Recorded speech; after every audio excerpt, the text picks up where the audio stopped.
Hello, hello. Testing. 1, 2, 3. 1, 2, 3. I think it's all.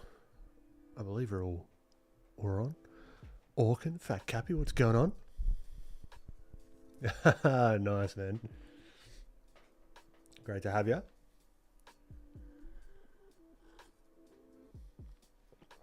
Going good, dude. Going good. How you doing?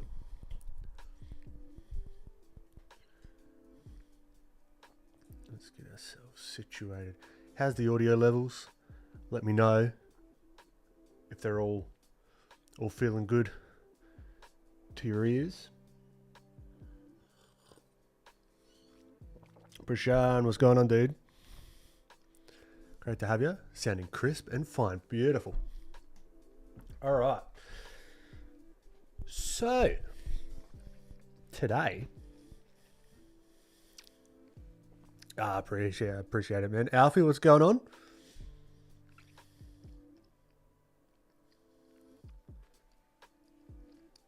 Yeah, I'm doing good. All right. So, what I'm thinking, I've got some warm-up material here. Actually, I should share the warm-up material if you are so inclined. Pinterest. I'm feeling colourful today, right? I wanna have some fun, whipping around some colour. Then we can even start whipping some colour on this fella. I've been working my little buns off on the light and values workshop, I guess you'd call it, that I'm going to be opening up hopefully in a couple of weeks. So I've been hammering stream figure reference. Here we go. So sharing that link here. Casey, what's going on? Great to have you. And I'll share that one to you as well, Casey. There you go, if you do want to follow along. So yeah, I've been working on a HD, what's going on? Working on that workshop, and I've been cracking open Blender, which has been a lot of fun. So let's just get some sketches going while we chat, while we get warmed up. Viviana, great to have you back. All right, and let me actually pin that. Pin it. So yeah, this workshop I've been working on. It's going to be my first like live thing that I've done for myself. I've done things for others, like other companies and all that stuff, but it's going to be my first one where I'm taking the reins, and we're going to be focusing just on light and just on values. I think we talked about it last week. It's going to be called Grey Matter because we're all going to be working in grey.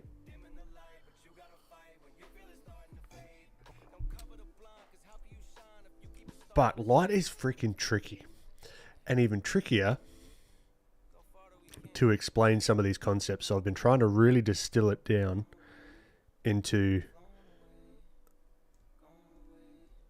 like actionable stuff, because I think we did talk about this last week.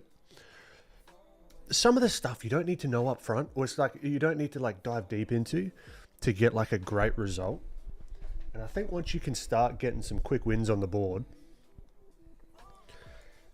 then you can start diving deeper later on. So that's really going to be the focus, I think, of the workshop, is like actionable stuff. It's not going to be like a theory dump. It's going to help you get away from photo reference only, which is what I used to do all the time. That's kind of like all I used to do, and being like completely lost with lighting. But yeah, bloody excited about it. But man, I've been hammering a lot of the fundamentals, which has been good actually. I've been almost going through my own workshop myself, which has been good. and like adjusting it to how I wish I was taught this stuff. Because as I said, there's some stuff that like one gets brushed over really quickly and you're just meant to like figure it out after the fact. And then there's stuff that sort of like gets like that you just, I don't know, I don't think that you need to, like, for example, I don't think to understand specular highlights that you need to do render a completely mirror finished sphere. It's kind of like no, unless you're doing mirrored spheres.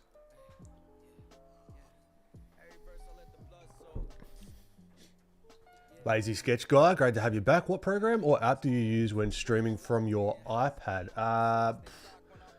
I'm pretty sure it's OBS, and then you plug the iPad into OBS as the output. I think that's how I did it. Suli, how you doing? I found your channel. Oh, you found it today? Oh, ultra newcomer. Great to have you. I just started my own art journey. You helped me a lot. Oh, fantastic. Well, bloody welcome. Warm welcomes to you. Got my notes out today. Going to catch the stream all the way through tonight. Bloody legend.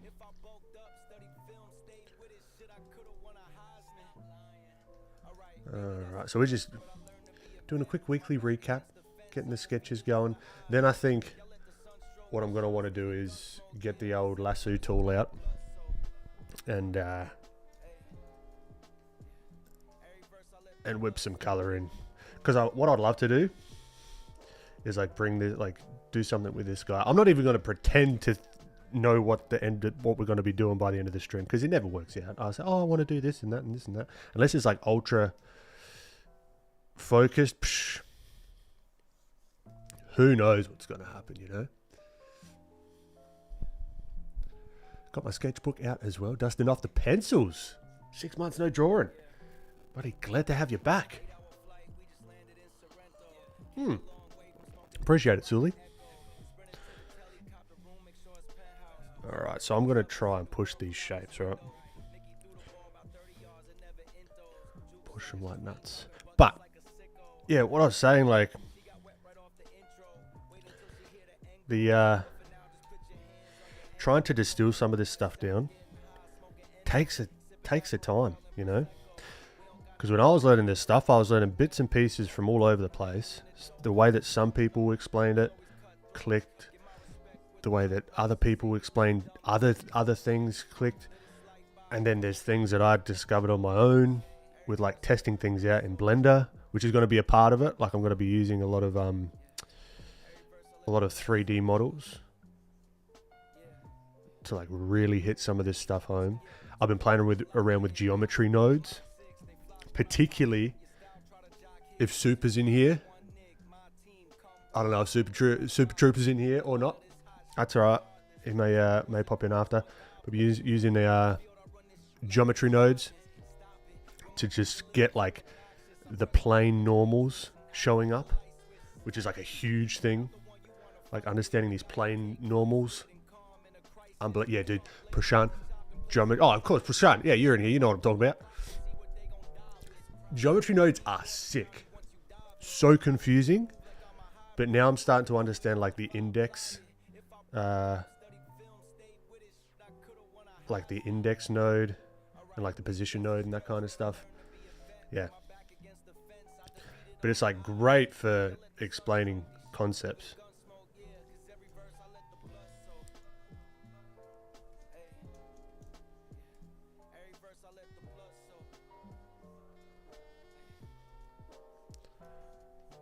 Because I think what I'd like to do, the goal of that workshop, is to get people up and running as soon as possible so they can start discovering this stuff and like getting all those like aha moments and not waiting until like the 3rd or 4th week to find like, oh, I get it.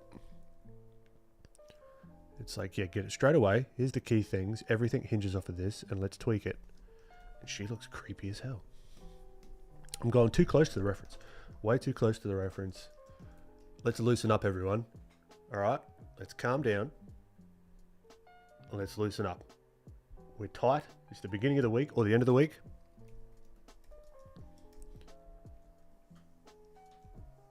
let's not stress, not worry about how it's looking. I mean, we kind of do have to worry about how, I mean, there's nothing wrong with worrying about that.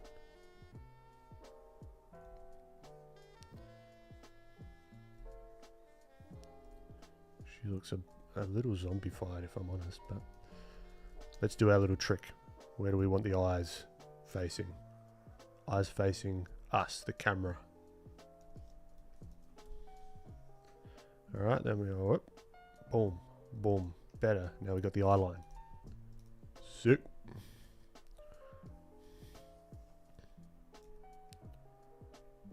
What are geometry nodes in a nutshell? I always hear about this, but I don't know Blender yet. I like that. I like that sentence framing, my friend. Yet. GeoNodes is node-based system for procedural modeling. It's kind of like a custom modifier. Okay, if someone doesn't know what Blender is, that was like a whole different language. How do I explain them? I mean, that explains it, Prashant. But how do you, I might crack open Blender to give you a little preview of what I've been working on. Also, I found a model that I did like ages and ages and ages ago that like, I was kind of like happy with.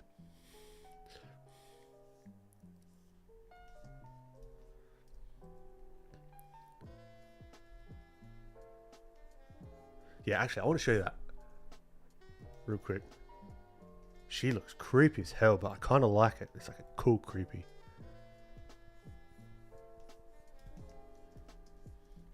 We'll fix it. What have I done? All right, now I need everyone's fingers to be crossed. Cross everything. That this doesn't just like crash everything. Blender. Open kindly. Lady phase 2. So this was from ages ago when I was like diving deeper into Blender. So like building her up from scratch, from this real like low poly, this one. All right, so I'm building her up from this. These are all separate pieces. And honestly, Blender was a massive part, and like understanding 3D and even like physical sculpting was a massive part of me understanding like values and light. All right, so this is like the flat shading, but if we whip it, okay, do cross your fingers, everybody. I'm gonna turn on cycles, and you'll see this come to life. Right? So this is sort of with all the fun lighting and a little bit of the eyes and like the glass material over the eyes and that kind of thing. Not perfect by any stretch of the imagination, but it was like a really good exercise, like getting all the different material types. And even, I wonder if I can go into Eevee, if that's going to show. Yeah, Eevee, the translucent doesn't show up, but like the different shininess you can put on different parts of the face and like the ways to do that. And it's like, yeah, very, very fun. Super fun. And I think I got like a neutral face here. So like turn that neutral face then into that little smirk, which was good fun. But yeah, I'm going to be utilizing Blender in this workshop, and it was fun because I came across this in like my massive folder of Blender tests. I really want to get back to that. Plain Jane, no, it was precursor to Plain Jane. This was like me just playing. That was Plain Jane. Latatouille, thank you. Yeah, I love the okay. I love the smoothness you can get. I didn't even use like multi-resolution modifier back then as well. For those that know, they know. If you don't worry. It's a way of getting low, like high resolution stuff onto a low resolution model. So those were just like vertices, which is not the most efficient way of doing it. So there's so much I've learned since then. But I like to fold a little bit more of that. Plain Jane, the puns are back, you know it.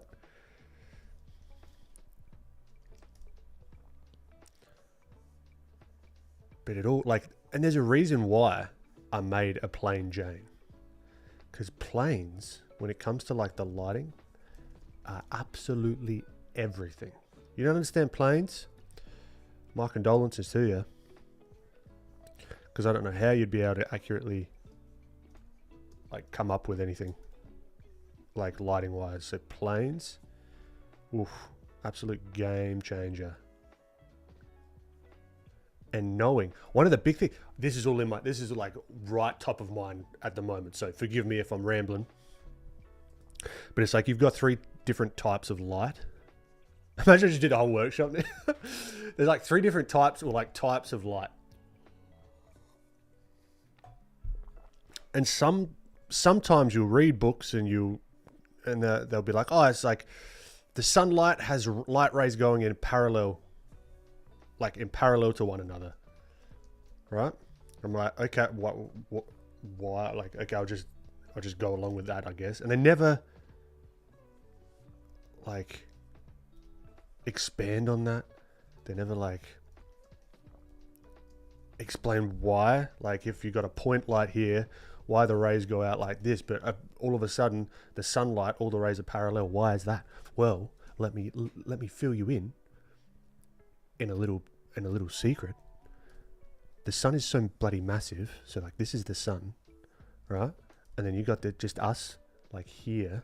Because the sun's so massive, the light rays that end up hitting us appear parallel, but it is actually just a big bloody light bulb. So they do go off in all directions, but just because we're so small, the perception of the light rays is that they're parallel. I mean, some people mention this, but like when I was trying to figure this stuff out, that just kind of like went over my head. I was like, what?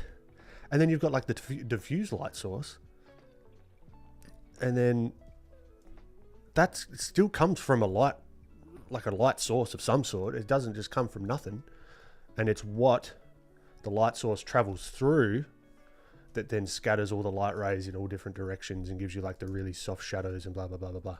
Oh, I love this shit. It's good fun.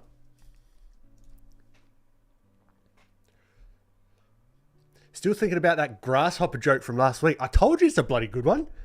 And it's one of my favorites. You can whip that out at a party, you get a chuckle or two. The delivery is everything.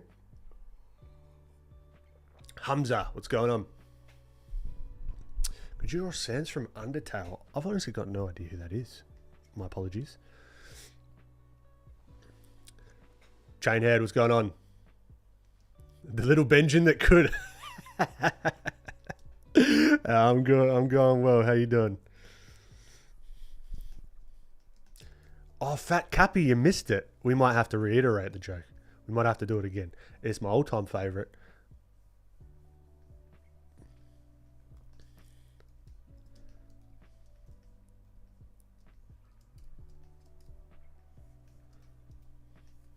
My absolute all-time favorite.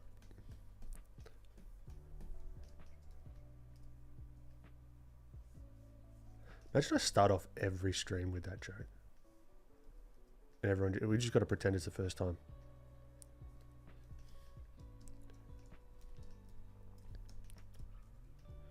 You just got to do me a favor.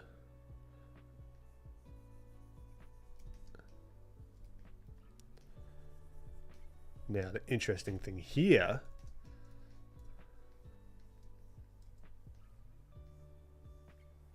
is that the chin is facing more of us. So that chin's going to be a little bit different than like a pointy chin. Because the head's kind of tilted up a bit, it's going to be less pointy.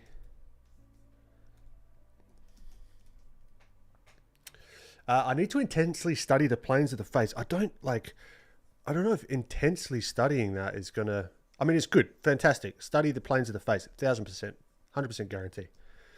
But I think starting intensely study the planes of something simpler first, because then it's just translating those ideas onto more complex forms, which you can break down like step by step.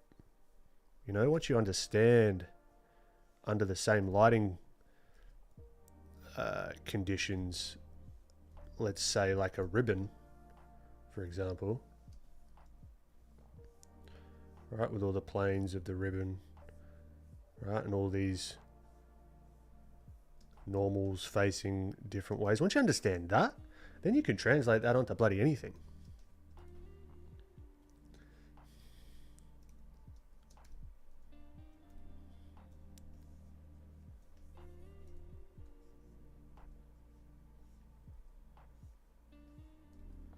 And I want to quickly get away from like spheres as well. Like spheres are great. They're like such a good tool to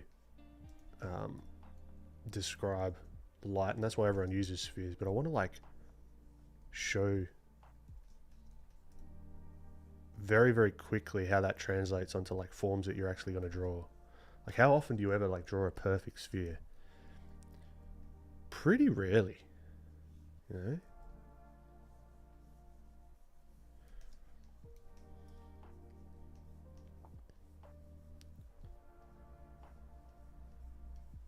So yeah, I've been in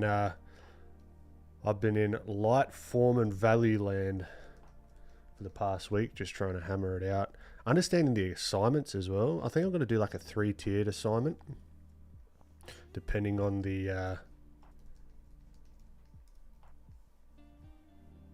your confidence level. So you can do simple forms to begin with, then slightly more challenging forms. Man, I'm not a fan of what's going on here.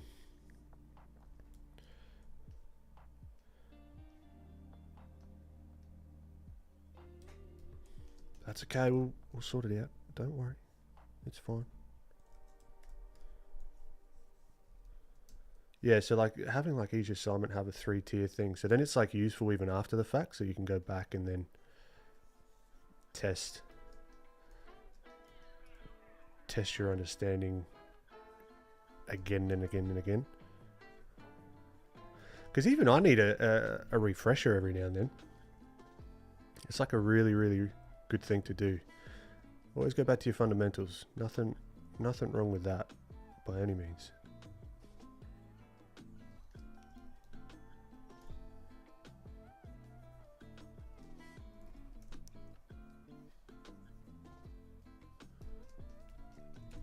True, I have broken down the planes of the nose and the eyes, but it's the stitching it together part that confounds me usually.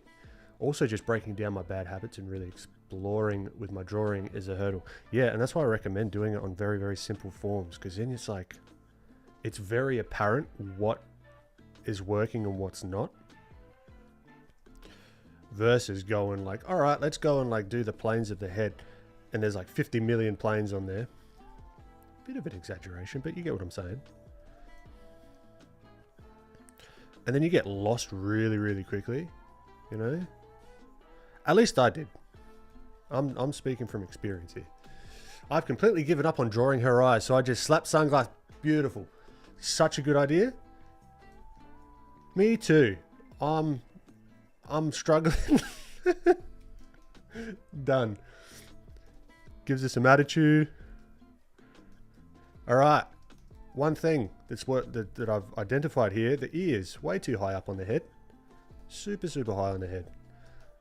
All right, we're going to be doing our little ear trick. Is bang on where the nose is when looking forward. All right, if we're looking down, right, ears can be a little bit higher up.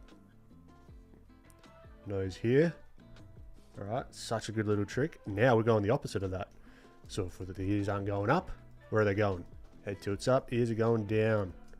They're not actually sliding down the face, but they should be a little bit lower.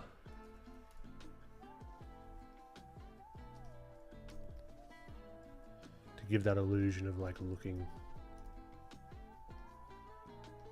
down at us.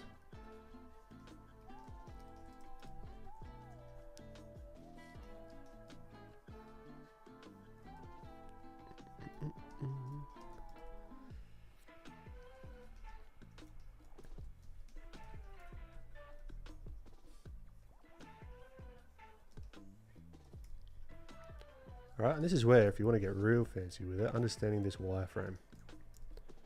Boom, boom, boom, boom, boom, boom, boom, boom. There's that center line. Does that make sense? Ish.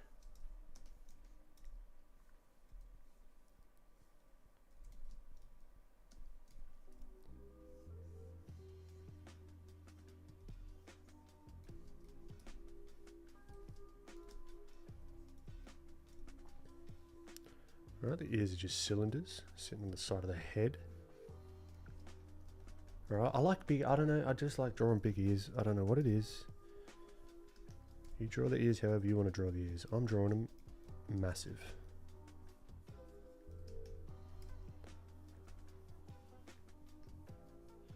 And because she's looking down, this hair is going to be sort of coming back behind her head a little bit more, you know?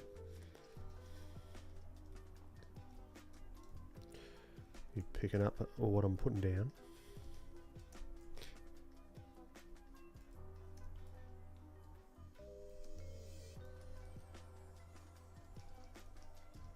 Alright, let's make this a little bit larger. Bump up the collar just a smidge. Why? Because we can. No rhyme and or reason.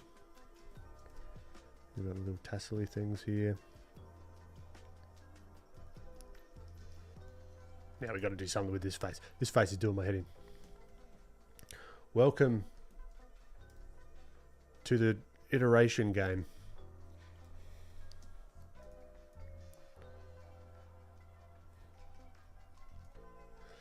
The color values in the reference image are really beautiful. Yeah, I like them a lot. And I think it's just that real nice, like, what's the word? Complementary color. The blues and the reds. Something almost nostalgic about that.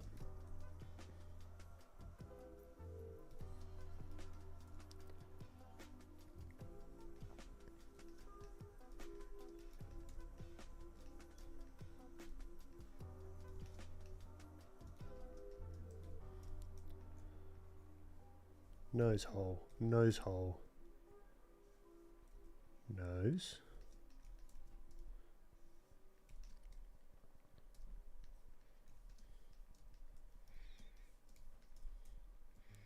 Also, anyone in here that is familiar with Blender and has done some sculpting with it, I've bought like a 3-month subscription to what is it? Quad Remesher. Is that the best one? Like the remesher? Is that still like the go-to, you know? I would love to know.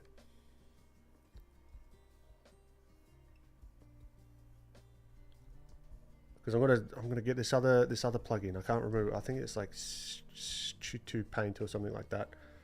Like the plugin for more easily actually painting on the models and that kind of stuff. Wendy Art 42, great to have you. Do you have any projects going on? My projects at the moment are just a workshop and this course platform that I'm building. That's taking up all my time. And if that's one thing I've like learnt, is focusing on like one thing at a time and treating it like a 9 to 5. Whether it be a creative thing or what. Because you can't always rely on your inspiration to hit. And I feel like that's a common theme in this space. Is like, yeah, I'm inspired. I can stay up until like 3 and then bah, bah, bah, bah, bah. That's fantastic when that happens. But there's this really good book called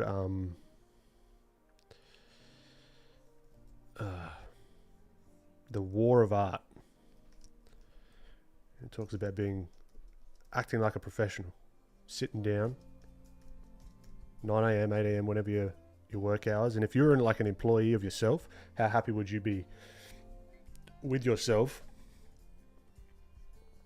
on how consistent you've been working on your whatever project it is? Getting that mindset going was like a massive unlock for me.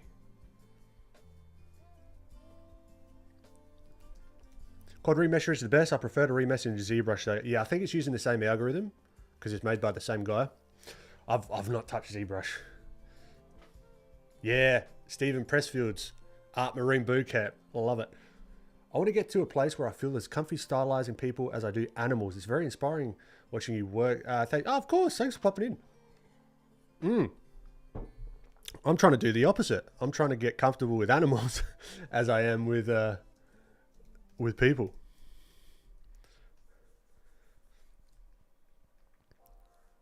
I want to do a lot more dinosaurs. I love dinosaurs. My younger self is like, hell yeah, fucking. One of my favorite dinosaurs was the one that headbutts everything. I can't remember what it's called, but Philophilosaurus or something. I'll trade you, nice. Yeah, you know, Pachycephalosaurus. Yeah, Pachy for short. Yeah, that's the one. That was my favorite. That's so cool.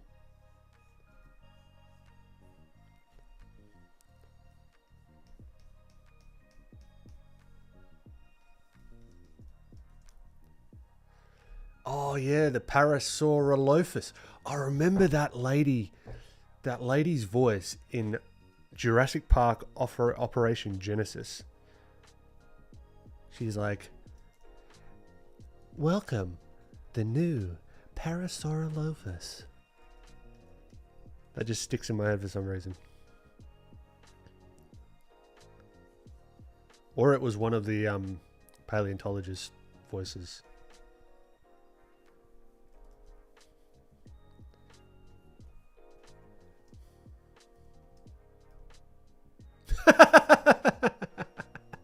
Mark, hello Benjamin.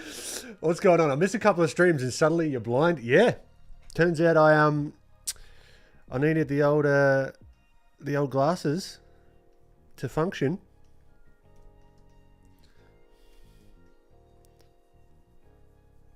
Yeah, it's been a couple of months now, and I love them. Such a good,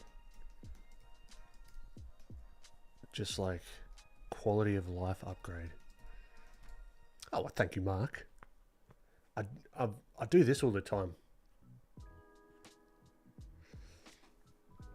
Chris, saw you on Proco. Nice one. Oh, did they? Where did I? When did I? Oh, did they post the video? Because I knew there was one coming out. Let's have a squiz. Maybe they did, maybe they didn't, I don't know. Proco.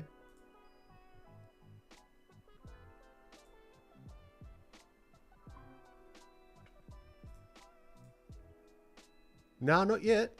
So it must have been like a random video. Because yeah, I've got a Proco video coming out at some stage. When it's coming out, I don't know. Oh, I was on the 24-hour stream. I was like, oh, right, okay, look at that.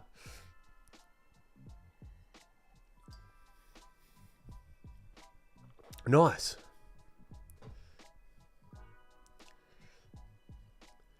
Viviana, I think I did okay with her face, but her jacket is giving me issues. All right, let's break down the jacket, okay? She's kind of like doing this kind of thing that she's like, poking the tush out. But let's just focus on the jacket.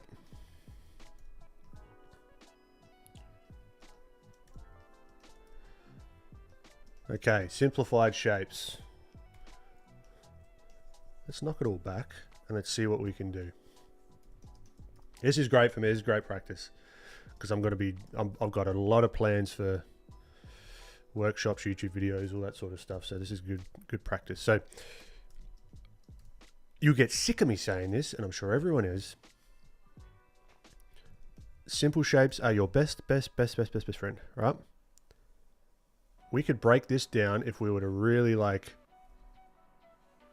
really simplify this down. This is a kind of cylinder shape here. Now there's all these little bits and pieces where this kind of folds here and this kind of like folds back in and whatever. But we can start with like a really good base of just a simple shape here, and your center line, right? That center line of the shape coming in. All right, this is what I'm thinking about here. Simple shape, cylinder. All right, simple shape. You gotta go hammer those simple shapes, and they're gonna serve you for the rest of your life.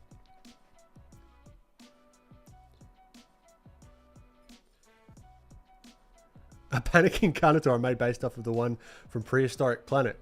Oh, right, I'll have to check it out.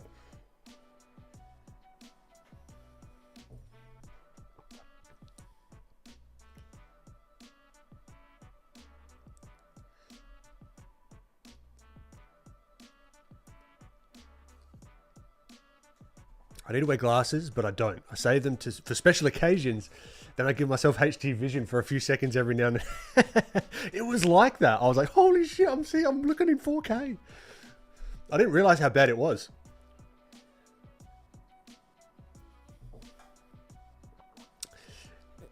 So I'm going to say car because I got no idea how to pronounce. I guess it's car. Great to have you. So yeah, Viviana, simple shapes here. We could box this out. So if we were to do this as like a really, really simplified kind of thing. I know some people don't like boxes, but you know what? I love them. Okay. And then if we were to smush, or imagine everything see-through, you've got this cylinder, which is the collar, right? See-through. And then we can kind of connect the two. All right, we can widen this up just a tad. Knock it back. We've got our under drawing. Then we can say, okay, here's the collar. Here's the neck. All right, coming through. Boom. Boom. Boom. Center line. Right, then we can come out with the arm cylinder coming in here. Right, so this is kind of what I'm thinking about, but you don't see it. This is why like these aren't really like lessons, because I'd be not wary, but I'll just be careful when you're watching people and trying to deduce. I think that would be the word to use. Deduce the final and like reverse engineer it. You can do that, but just being careful with it, you know. It's like someone's baked a cake, you taste it and you're like, oh yeah, I can try and figure out like what or like how it was made, but you don't know the temperature, you don't know the, like just at face value, you don't know the temperature, you don't know the exact ingredients. Maybe they used a little bit of nutmeg where you wouldn't. Turns out nutmeg's poisonous as shit. Who knew that? I remember seeing something the other day. The actual nutmeg, if you eat a couple of those, you go be in hospital, apparently. So yeah, watch out for that. Or that was completely false, but it got my attention.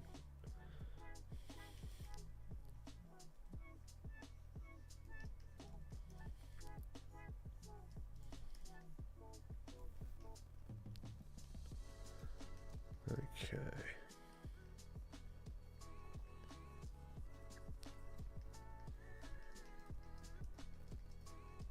No, nutmeg is actually pretty dangerous. Okay, cool. There you go. Weird that we just like shave off a little bit of like this dangerous nut and then say, oh yeah, it's lovely. You can go into like psychosis and all sorts of shit. So yeah, be careful of that, people. Remember the cinnamon challenge. Yeah, as long as you're not doing the nutmeg challenge, that's the ultimate challenge. Yeah, leave it to humans to eat poisonous fish and kill us. Yeah, exactly right. So freaking cool how you see all that simplification is so much harder than it looks for me. I made the right choice to observe how a pro... Ah, appreciate you, Viviana. You're too kind. Hopefully it did make it easier. Because this all carries on to like how you make things look 3D here. You know, simplification of the forms. Wireframes. Right?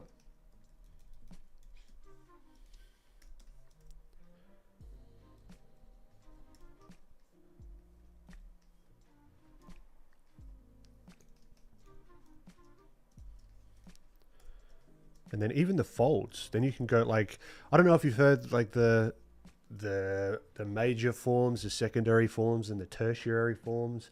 There's really not three separate levels of forms. I mean, you could go infinite, and you could go like whatever's after tertiary, the quadulary, and then you can go this like you can go like crazy into like the microscopic forms. You know what I mean? So it's really like the working from big to small, but then it's up to you as the artist to one, figure out what those forms are. And again, this is how I think of it. How I think of it might not be how someone else thinks of it, and they could be bloody fantastic.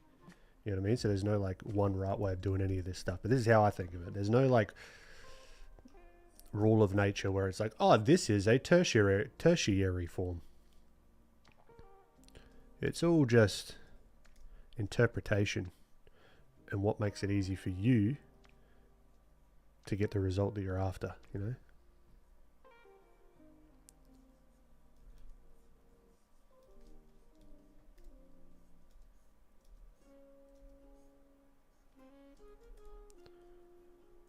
Boom, boom, boom. Also, I've been smashing like listening to like 40 hertz binaural beats. Great for focus. Still not as dangerous as the rhymes in the last broadcast. That's what I'm talking about. Drop some dino drawings in the Discord since you're a fan. Ah, fantastic. Curious how you make decisions about what shapes to exaggerate, or is it just trial and error to find something that works? There's some things that I'm thinking about, but for your own style, it is going to be trial and error. And that's another thing. With anything that I'm putting out in the future, I'm going to try my absolute very best to not create carbon copies of myself, if that makes sense. Like, I don't want people coming out of anything that I make being like, oh, now I like do exactly what I do. I want to give you the tools to then make the decisions yourself. If you want to draw like me, fucking fantastic, go for it. It's a lot of fun. I find it fun. But I don't want you to like stop there, if that makes sense. Hopefully that makes sense. I know what I'm talking about. I know what I mean.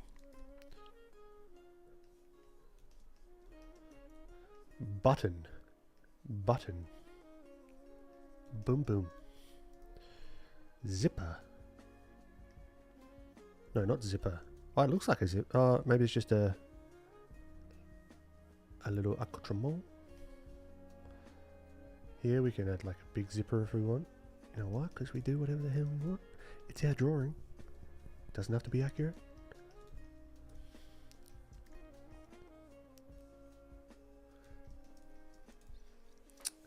Curious how you make. It's so easily. It's so easily accidentally to do a style of an artist rather than learn from one. Yeah, there is a skill to that as well. But there's like crossover, right? There's nothing wrong with studying from another artist. Absolutely nothing wrong with that. In fact, I encourage it.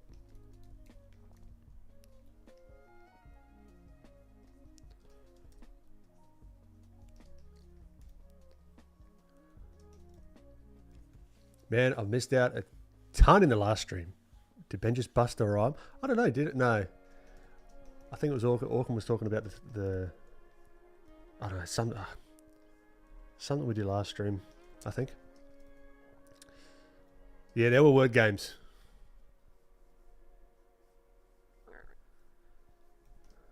Yeah, we got quite off track last stream, if I'm honest. But this is what these are.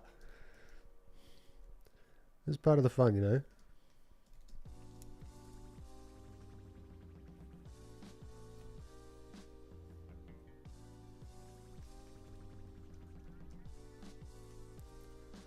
Then poof, poof, poof, poof.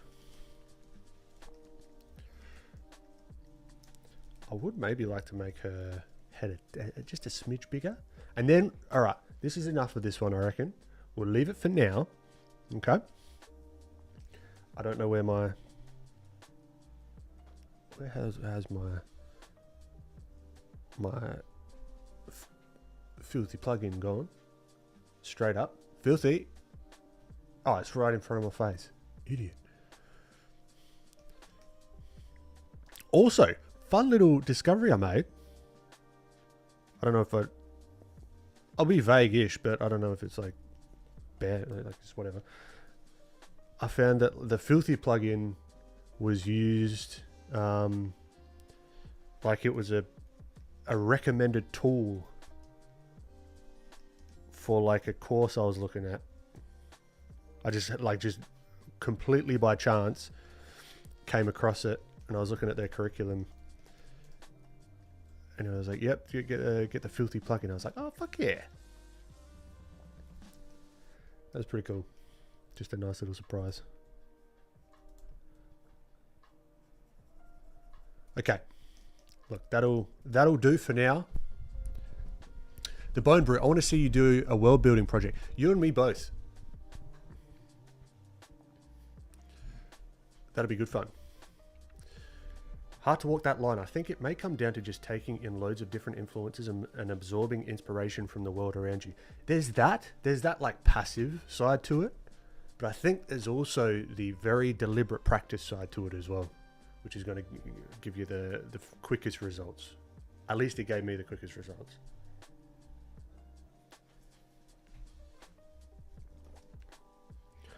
All right, let's get some of this painterly style going with this fella. I love this because we've got a bit of shadow. We can change the shadow of this one as well. This is in the pinned comment. If you're wanting to do that, what's your first world premise that comes to mind, and what is it inspired by? I want to do something dinosaur-y. I want to do something prehistoric. I don't know. I'd like where we kind of left off. I don't know if you saw it, but that like Jane Goodall gorilla girl, but like having dinosaurs in there somewhere, and just something really bright and vibrant. I think that would be really fun.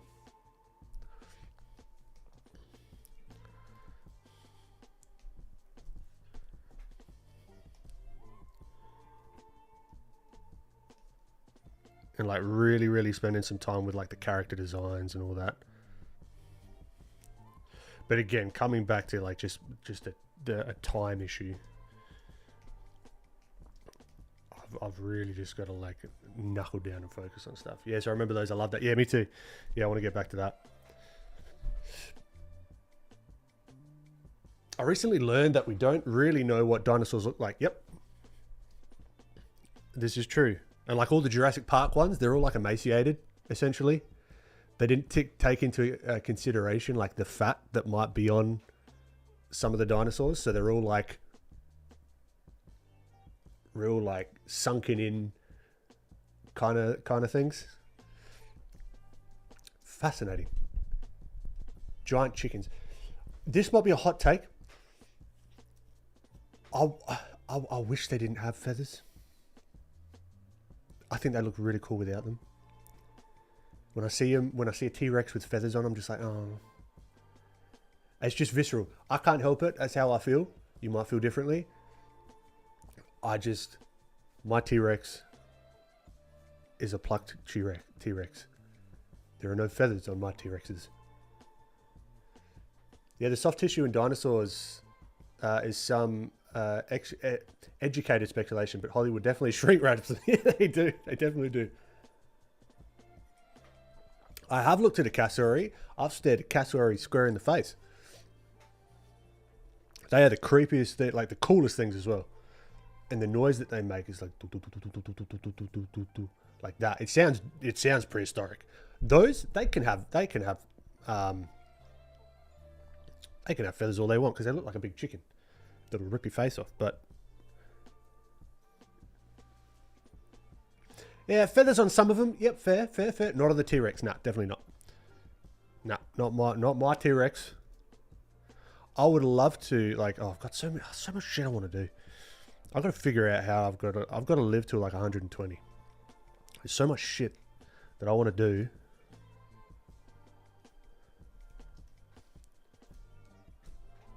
We've got to figure out how to make it happen. But there also is a good exercise, like think of just like larger goals and that kind of thing. All the stuff you want to do, or like say if you got one main goal, there's like a 5-year plan or whatever. I don't believe in 5-year plans or like longer term plans. But if there's something that you want to get done, how could you get that done within the next 6 weeks? Like what does that look like? That's a good little mental exercise I've been trying to figure out. A few dinos possibly had quills or proto feathers, which is pretty fun. That's kind of cool. All right, let's shape this guy up. So we got legends, le denim. No idea if that's how you say denim in French. But you say with accent. It sounds correct.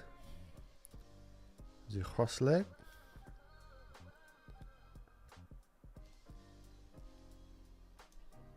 Alright, then we got that there.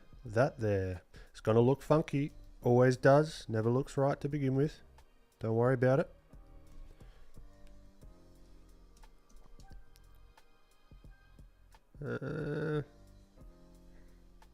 Triangle. Not triangle.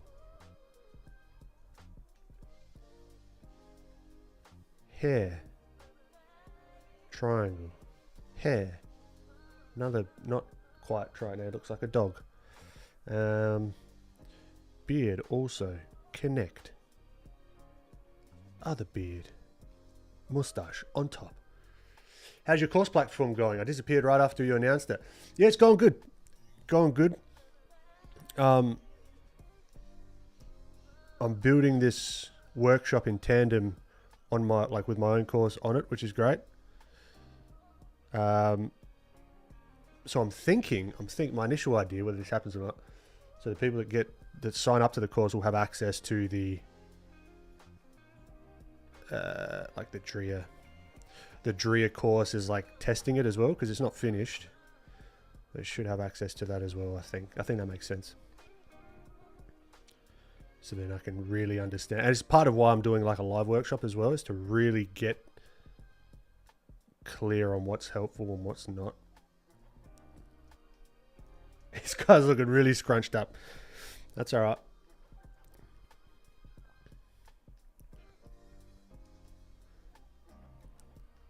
But no, it's going good. I've also I've been adding some cool things.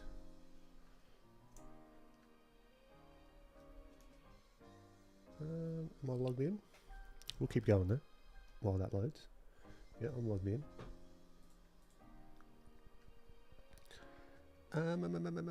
Admin. Yeah, also the landing page is where it's at the moment, you know.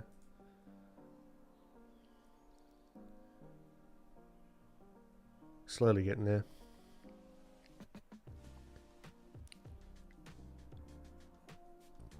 But if I come to admin, this is a fun one. so silly, but I saw this somewhere and I wanted to be able to do it. Sparkly text. So you can just go, boom, highlight this section. Understanding, come here, give me sparkles. Boom, now that text is sparkly. It's small shit like this that makes me really love a piece of software. And you can also do things like, all right, interacts with objects. You can also make this like a popover. So this section, when someone clicks on it, you can add like extra like context here. Right, so you can hide these everywhere. Right, it's, yeah, good fun. But it's coming along, it's coming along.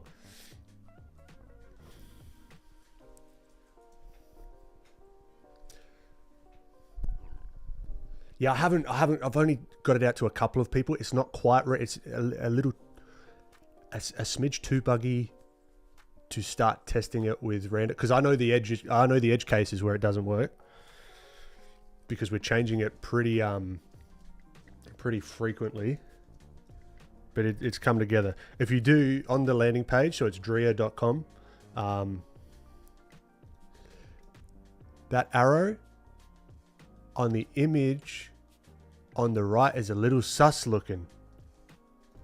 What arrow are we looking at? On the image on the right. Image on the right. Image on the right. What are you talking about, Sam? How you doing, Sam?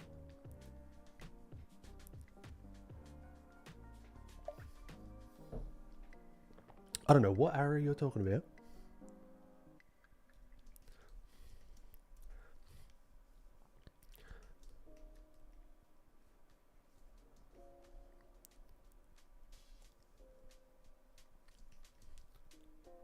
All right, so here we're thinking local values right now.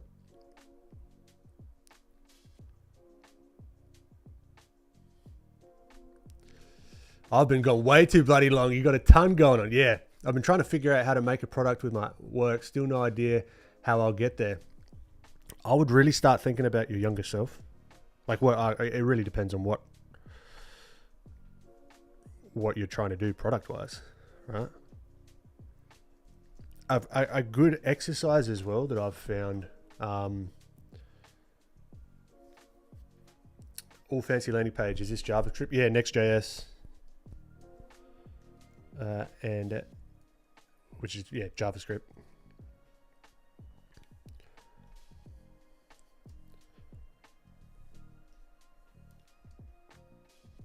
Something akin to toys, stickers, etc.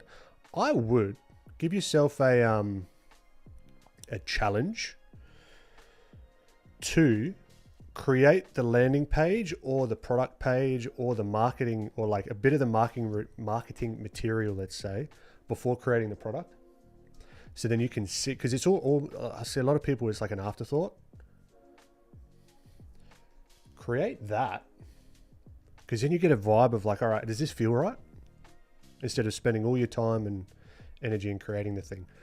Just see what it looks like from like an outsider's perspective, and leave it for a few days and then come back to it. And it's like, is this something that I would be amped about as a customer? You know, it's, I think this was, I can't remember where, maybe it was like the Amazon dude, Bezos. It was like a software thing with like new features and stuff. You would write the press release first before you create the product. Good little exercise.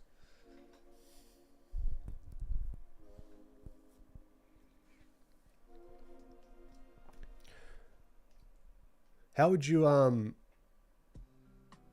yeah, no worries, Mark.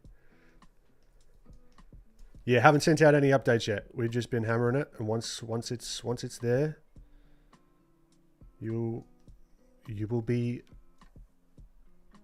abreast. Why that word came to my head, I don't know. I appreciate it, Prashant. Yeah, I don't know. It's something that helps even just get ideas out.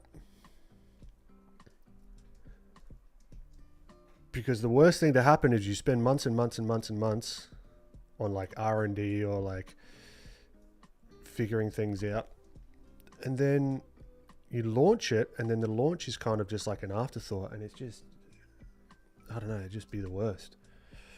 The 6 week thing is kind of wild, no? Like some stuff can't be, no, yeah, but then you've got to It doesn't work with everything. Then you've got to scale it back, you know?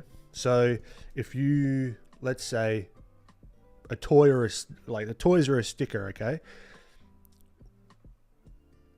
What's like a test project that you can do within the next 6 weeks that can test your assumptions? Stickers sounds like a reasonable one, right? Press release before product seems overly confident, but this isn't to actually release it. It's an exercise for yourself, because then you start to understand who your audience is and who you're talking to, and it forces you.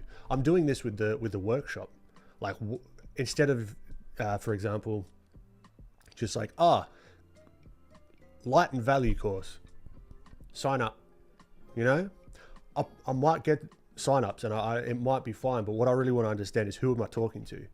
So I'm thinking about the people, and even myself earlier, is like, what were my biggest hang-ups? Why did I want to understand the light and the values in the first place? What was I trying to achieve? Well, I wanted to get away from being reliant only on photo reference. So, okay, that's a key thing. So this is geared now more towards inventing light. Instead of just understanding it and throwing a bunch of theory at someone, it's like, okay, where are you at the moment? You're doing a lot of photo reference work, you're doing a lot of value studies, but when you go to try and do it on your own character, it falls flat. It doesn't quite look right. We're going to take you through, and by the end of it, you'll be able to reverse engineer why something looks the way it does, and then apply that to whatever sort of character that you're trying to achieve, and make it look 3D. You know what I mean? So doing that, I'm not promoting that. It's more promoting to myself and figuring out what that messaging is with your stickers or your toys. Who's your target audience? You know what I mean? It's just a good exercise. It's not something to actually put out. I don't know. I've just found it helpful myself. Hopefully that makes sense. I don't know. Or I'm just talking shit. And you're just like, what is he going on about?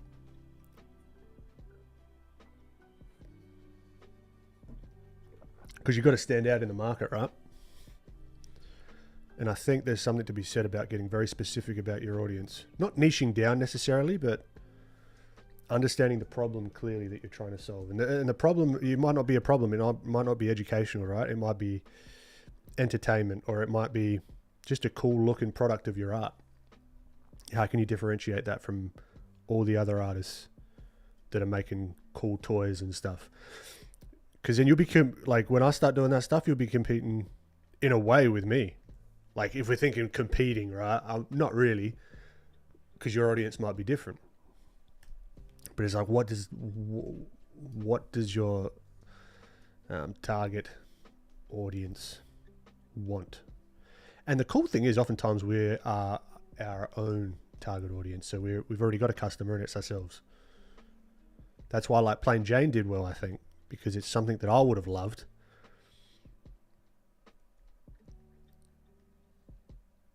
And it was like I was the audience of one. I was the target audience. Let's get you more introspective. More introspective and specific. After you explained it, I got it. Nice. I heard similar advice for writers to write a book review before the book. Yeah. And what kind of reviews do you want to get? You can even think about this at the larger scale. All these things are intertwined, man.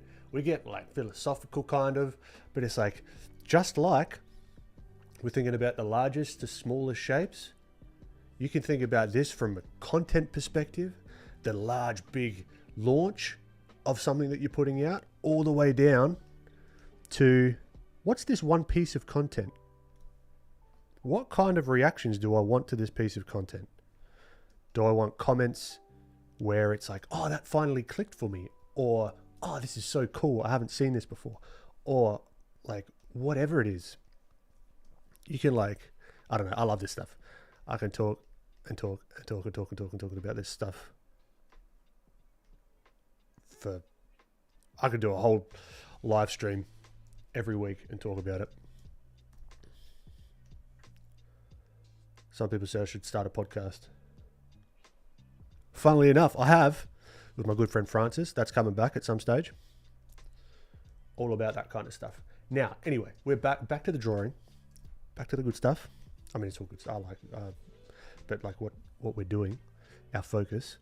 Now I'm going to give that little illusion of light here.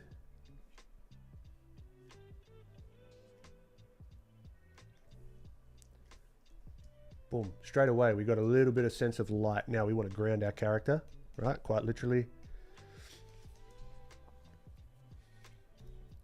On the floor.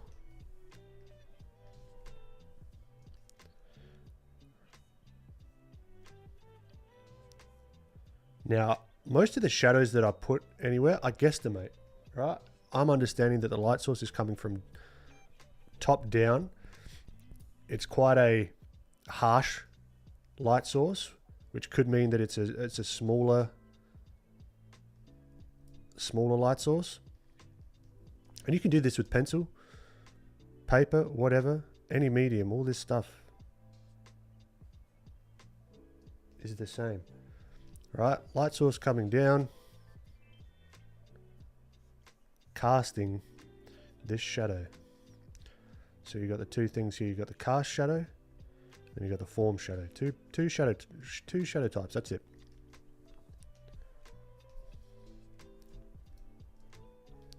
So let's see if we can do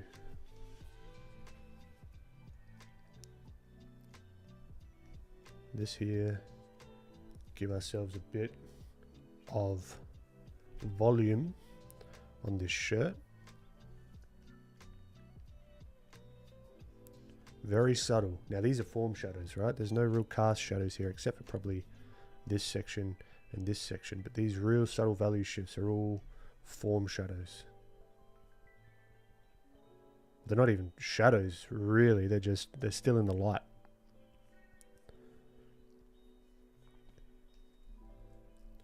They are still all mostly in the light. Paper toys. That's cool. I want to get into 3D as well, just because I think being able to print my own models would be so satisfying. Also, mocks for plushies, 1000%. Get yourself that 3D printer.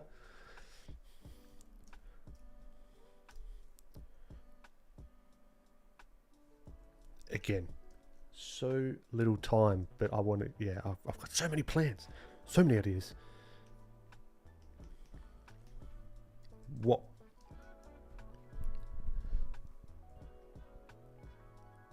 Yeah, I like that, the paper toys. Because then you could do like multi-tiered stuff. You could sell the actual pre-made paper toys, or you could sell the plans as well for people to print them out at home with like full documentation on how to get them going. Blah, blah, blah, blah, blah. Hey, Ben, do you use the golden ratio in your art? No. Should I? Maybe. Is it intuitive? Potentially. I don't think about it at all, personally. At least not in this situation. Maybe with like more scenes and that kind of thing. But it's not something I'm super conscious of. I keep joking I would need to clone myself to get everything creative I want to get done in my lifetime complete. I know. You and me both. This is also where, like, alright, I will, at some stage, need to hire some people to help me with certain parts of the business. I've said this many times. Haven't pulled the trigger on it yet. But video editing, that's one. Which will free up time. You just got to figure out that, like, the highest leverage of your time and what's gonna. I'm really just talking to myself right now. What's the highest leverage activities? What's your favorite thing about the creative process? Sketching, composition, coming up with ideas, rendering. I like how they all come together. Like the putting all these ideas together and finding the through line with all of these.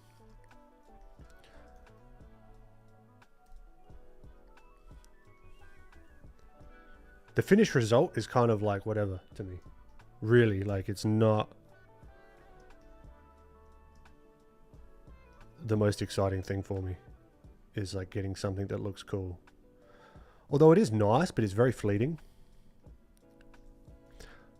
I actually like a lot of the learning process, personally. Figuring out new ways to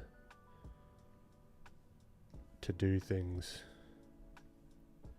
Because here, again, what I was talking about with understanding or being careful of what you're just like straight up copying. But here, how are like all the light and value principles, I'm thinking about them right now. I'm thinking about the cast shadow, the light type, the form of the object that we're trying to whatever the word is, draw, let's say, or like represent. I'm thinking about all this stuff, but the way that I'm translating those ideas is just through really geometric shapes. Right? And we're getting something 3D looking.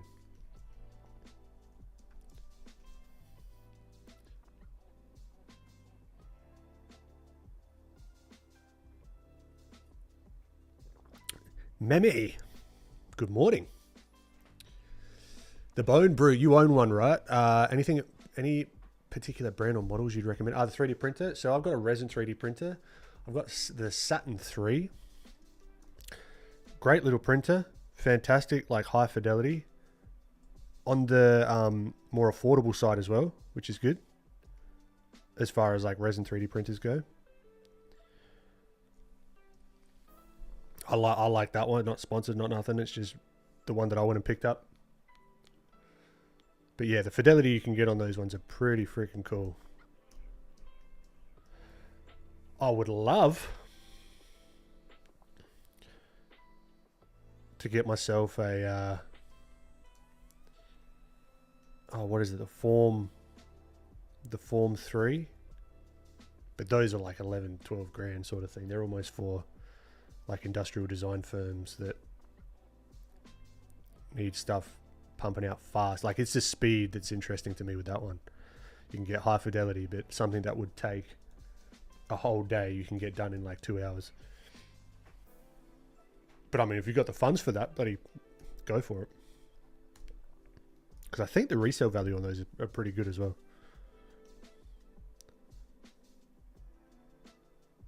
But they do have their own proprietary resins and all that stuff. So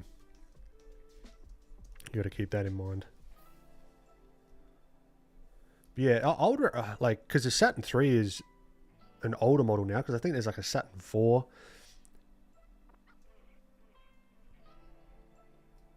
I would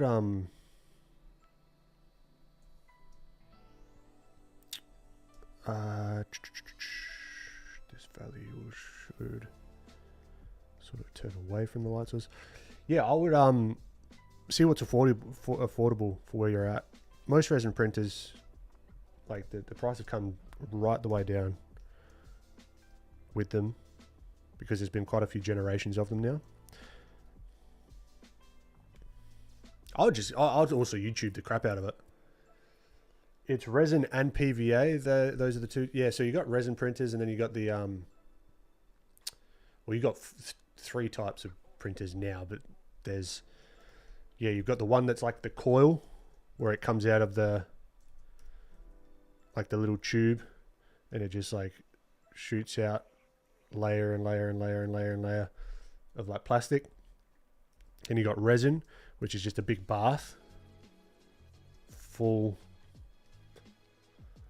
of resin, right? So this is full of resin, and then there's a big LED light underneath here, and it's like UV cured resin, and then it just like cures it layer after layer, and there's a plate in here that the resin sticks to, and then afterwards your object is like upside down, whatever the object is that you've printed is upside down and like stuck to it.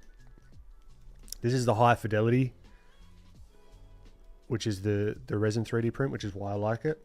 And then you've got this other stuff, which I can't even remember what it is, but it's like powder, and it's like lasers and stuff. But I wouldn't bother with that. It's very expensive, and it's the surface quality for what you're after is like way overkill. But it's got more structural integrity, I think. Those types of ones.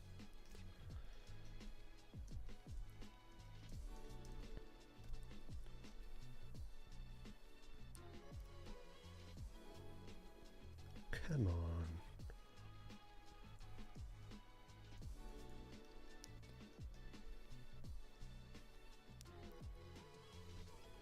It's also looking at here with the hat. What's facing the light? Boom, boom, boom. That's going to give us more of that illusion of light. Brighter value. We'll whip it in there. Maybe a little bit too bright, but that's fine.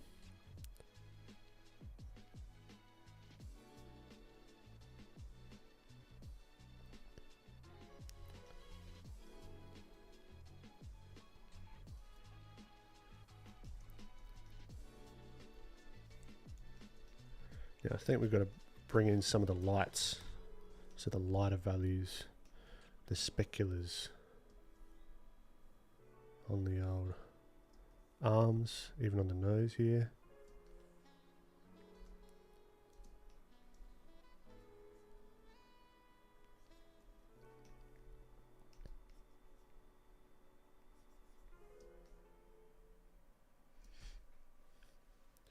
Yeah, we've come such a long way with this tech. I remember the first ones on the consumer market and their prices, and now I can get one for the same price as a sell. Yeah, it's pretty nuts. It's unbelievable.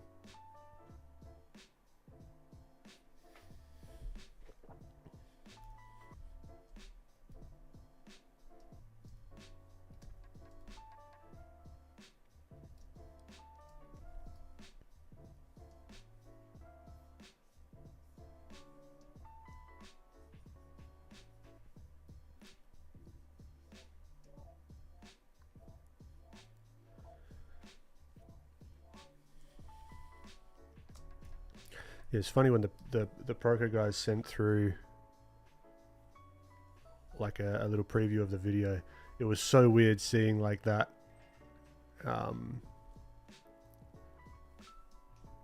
like the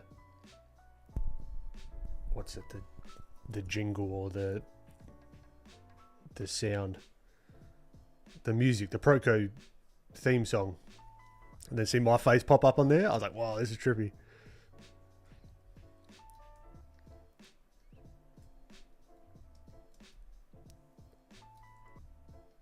They're a good bunch of people over there.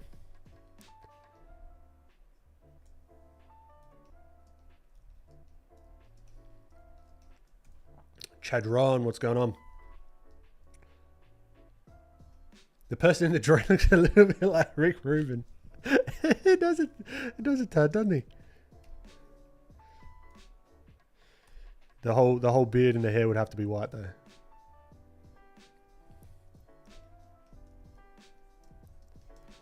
Let's do a quick flip.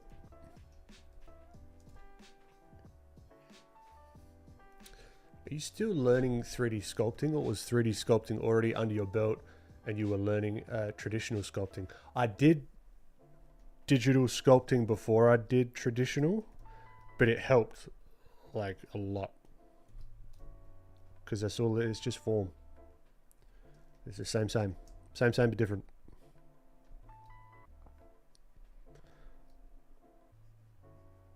So I'd recommend, like, the lowest barrier to entry would be just like, yeah, if you're not already, get familiar with some digital stuff. Did you see that Procreate challenge of drawing an object for 4 minutes, 2 minutes, 1, 30 seconds, 15 seconds, 5 seconds? I haven't. That sounds like a good challenge though.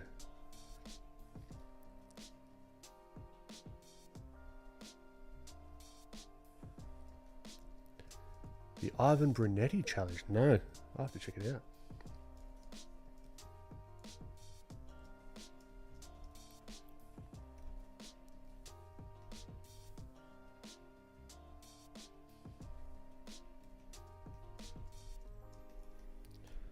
All right, now, because this is a very matte material and it still has form. You want to bump up that saturation here on the socks. That's what I'm seeing in the reference anyway. Bump it up.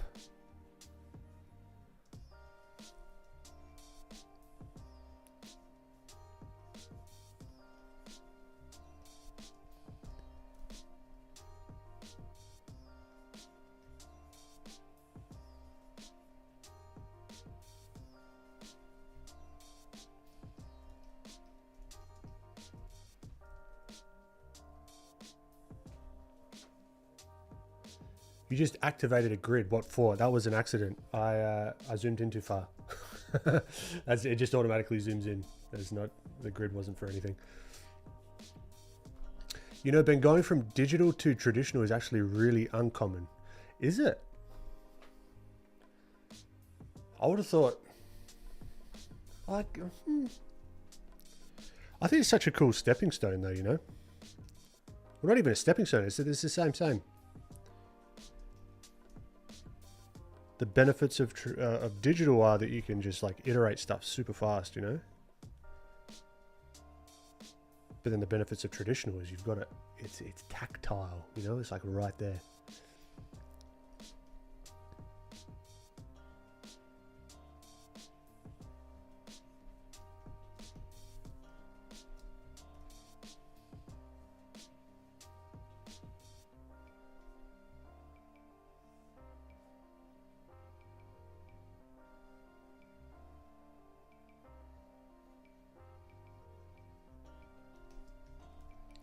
Just got that little indication of the jean, of the denim.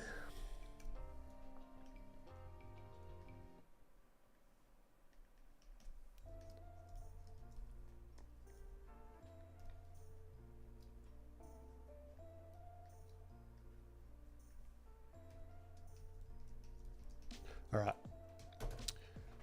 Give me a moment. I shall be back in 5 or 3. Let's go 3.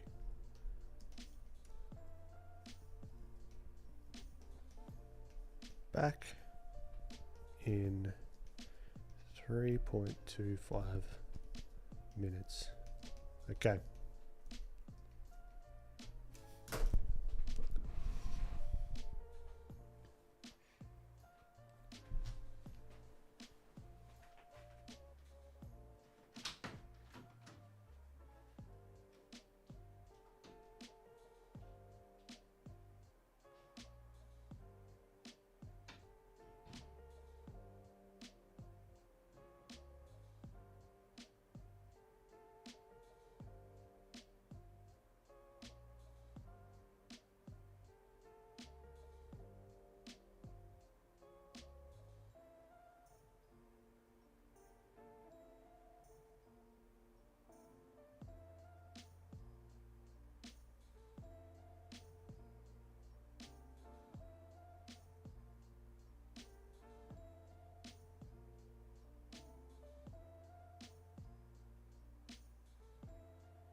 right on time.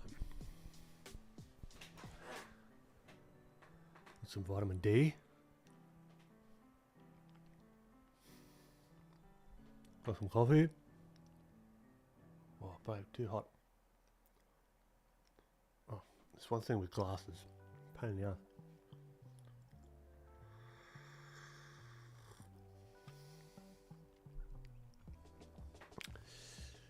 Why did you sit like an old man? Okay, here we go. Redo.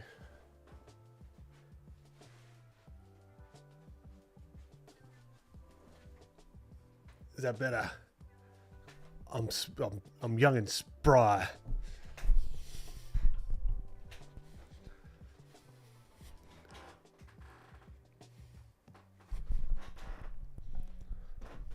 Much better? Fantastic.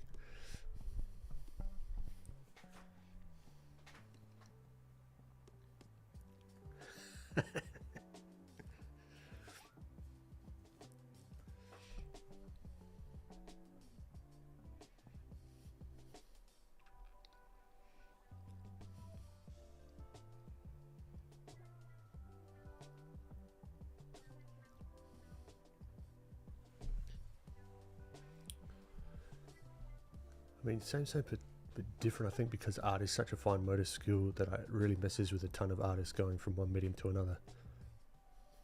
Oh, yeah, double tapping on paper. I've done that a lot.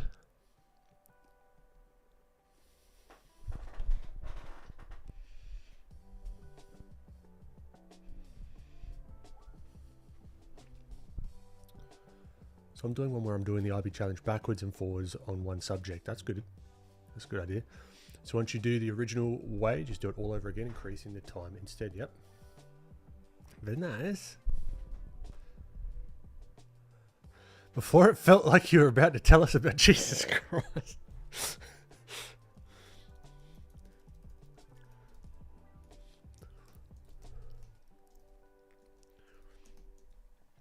All right, let's continue to whip some shapes around.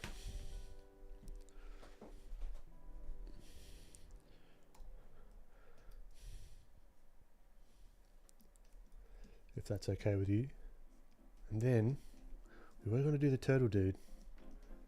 I feel like I want to maybe do something with her because I like the colors.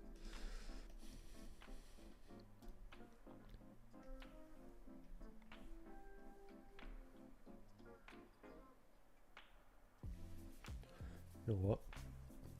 Let's multiply this.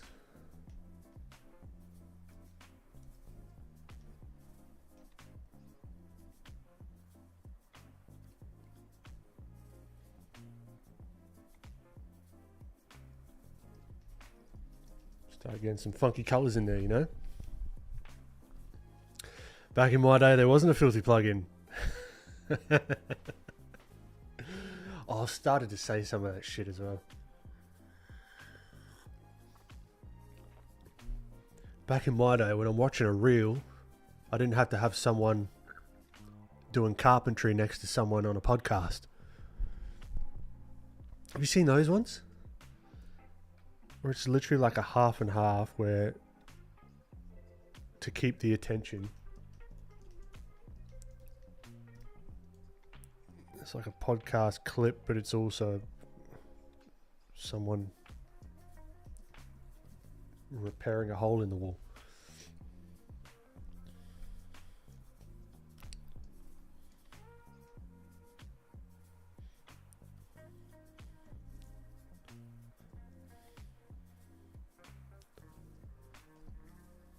Also at the gym,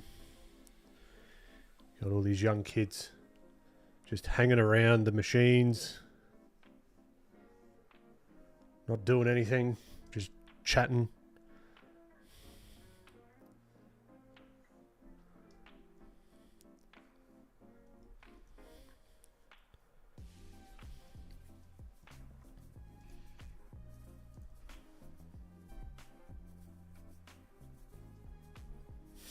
I literally sit here with you guys for hours so I don't get the TikTok split screen thing.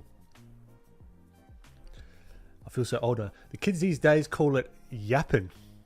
Well, the kids back in the day called it yapping as well. I'm pretty sure.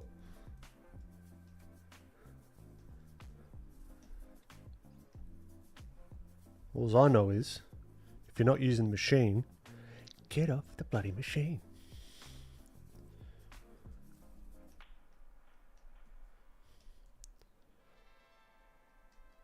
If you're just sitting down on a bench,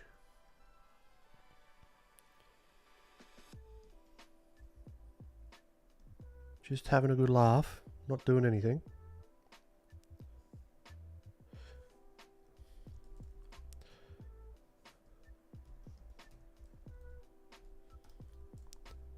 I've got an hour max. I need to be in and out. Back in my day, people didn't have to put clips of Subway Surfers, there you go, to grab your attention when the real video is talking about how to plant a oh, man.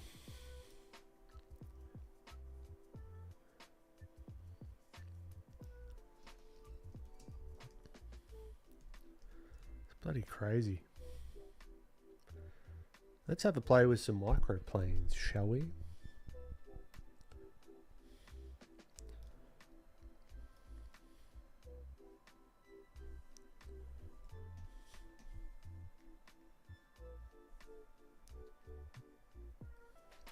Nose. Cheeks.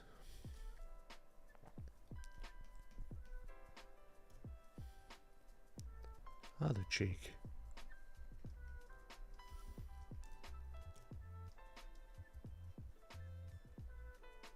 Transition between the beard.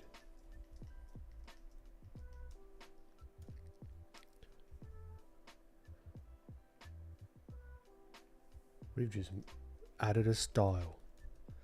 It's this kind of drawing now. The simplified eye style.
Actually, Ben, what thing makes you the most uncomfortable or trips you up in drawing?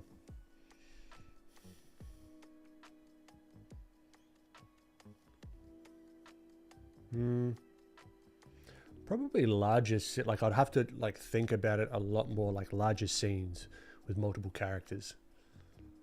I mean, that's just a difficulty level thing, right?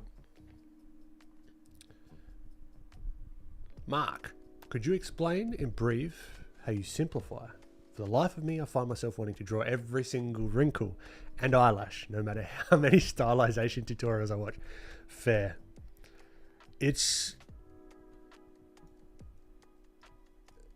You have to restrict yourself as best you can.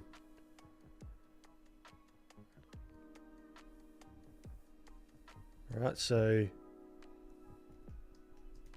here, instead of drawing the arm with like it's like here with every little like bump and understanding the anatomy and this and that, and then you've got this, and then you got here. Start with that big triangle that I did. Triangle, triangle, triangle, or that rectangle, whatever. And then now the challenge is How do you then make that feel 3D? If that's your goal, you might not want it to. Then it's a matter of figuring out how to kind of render in those shapes believably using our understanding of light, but sort of working within those simplified shapes. But it's really like, if you're really having difficulty with it, you have to restrict yourself, because I get that feeling of like wanting to get every little detail. You also got to get used to seeing the impression of something versus what's actually there. So here I see all these like curly hairs and like flyaway hairs. Instead of drawing them exactly like, okay, here's the wrinkle, or like here's that hair, here's that. No, I'm just gonna go bap, bap, bap, bap. Yep. What am I trying to show here at a simplified level? I'm trying to break the silhouette of the hair so that it reads as like a more scraggly beard versus just a solid thing, if that makes sense.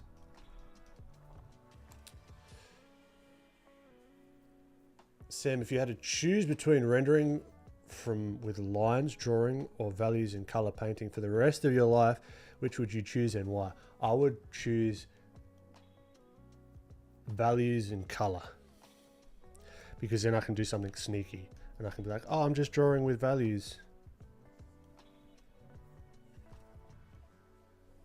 They're just like blocks of values, but I'm just drawing with values. But then I can like line weight it however I want. I found the loophole. But yeah, probably like color and value. That's where I get the most like,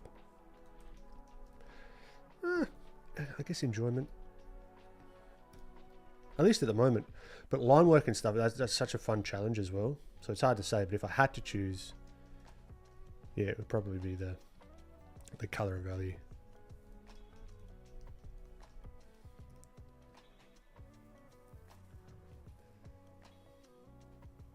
Like, stick to a few particular edicts of design. I've been sort of doing a taxonomy of artists and their styles. And for example, Ben's style isn't angular like so many people would. It's a focus on planes and exaggerating those, or adding them where they normally wouldn't be. Kind of. But it's like a combination of those, because this is quite angular. But it's going back and forth between the 2D and the 3D land as well.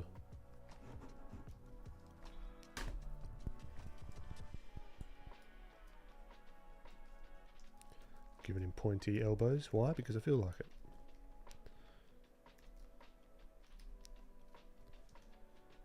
Now, where else could we add some stuff? So he's got his little bracelets here.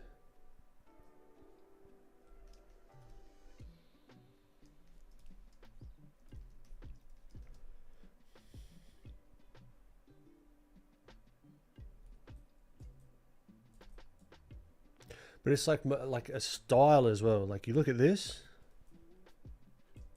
right? And then you look at this, similar style, right?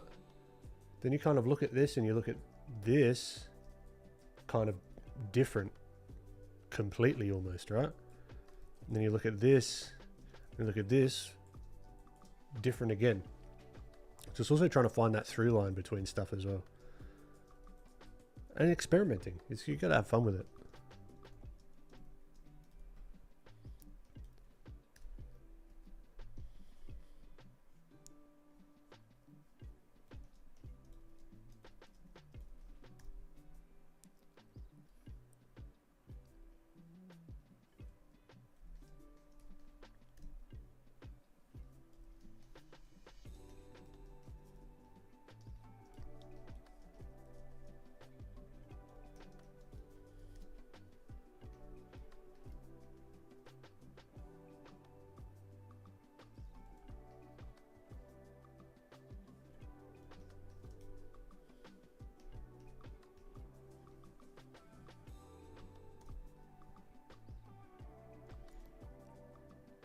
Looks like the Oreo logo.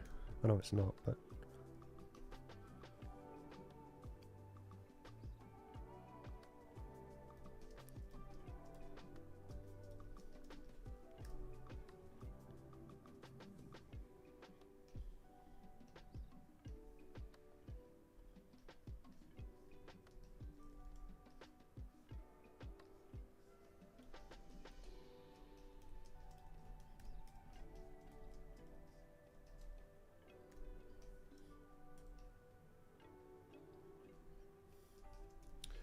hey Ben, do you know Azamat Kairov, his drawing style is amazing, especially with the sharp color transitions and shading. I don't. I'll have to check him out.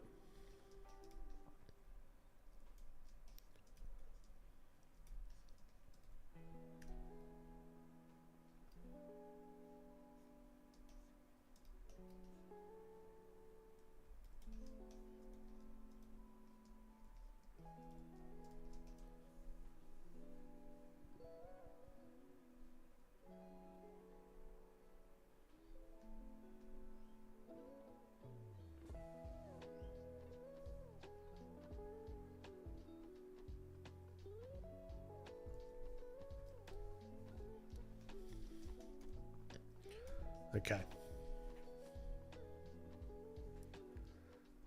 Nice one, mate.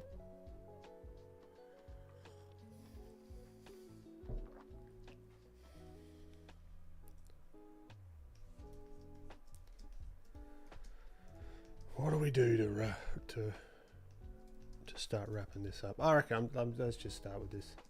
Let's just start throwing some stuff down. See where we get to.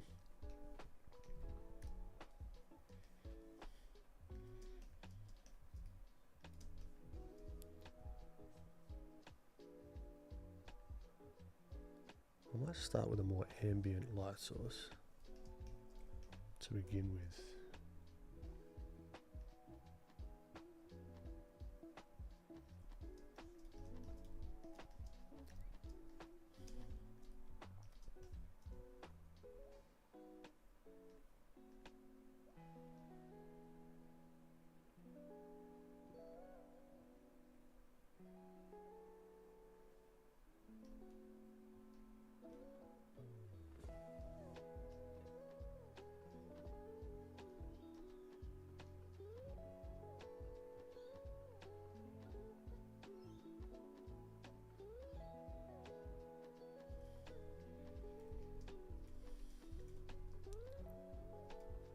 A question you may not get often. How are the dogs? Winnie's doing well. He's big boy.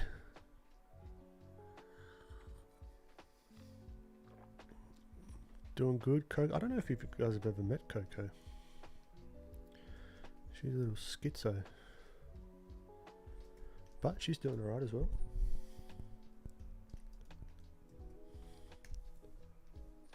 Thank you for asking. And I don't know how long ago you've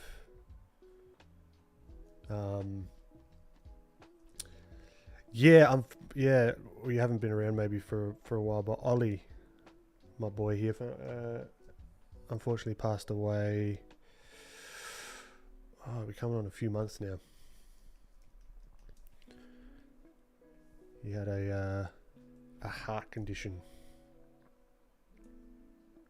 I think it was congenital heart failure. So yeah, he's no longer with us.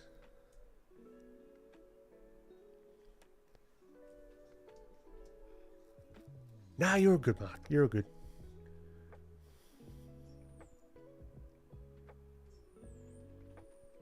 Hey, is bloody a slur on your end of the world? Nah. It's more of a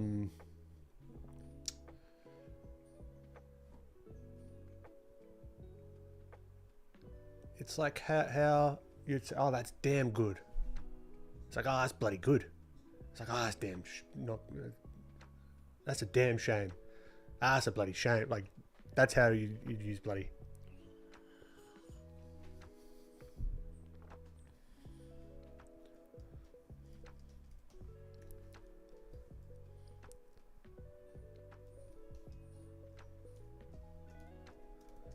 Alright, so this is all just one layer as well. I'm going to see what we can do just with this, and just starting to add in some, just play, you know, whip some colors around, whip some shapes around. What's the worst that's going to happen? It turns out bad.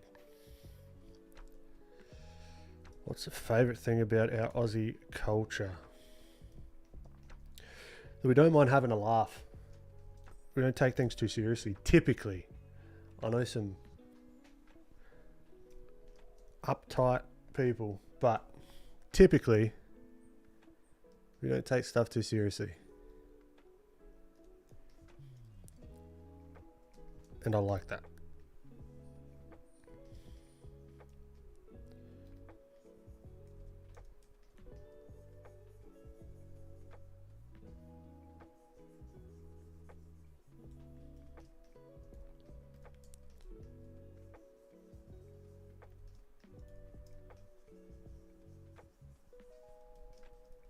What am I let's just do some painting.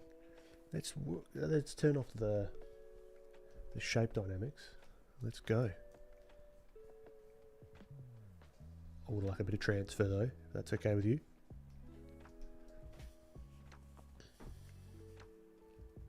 Do you always go flats, or have you tried the grayscale value pass first, then using layer adjustments? Yeah, I've done both. I've done all sort of like a combination of all sorts of things. It depends what I'm feeling as well. At the moment, I just want to paint, so I don't mind having a bit of a base down, you know, just of like the local colors.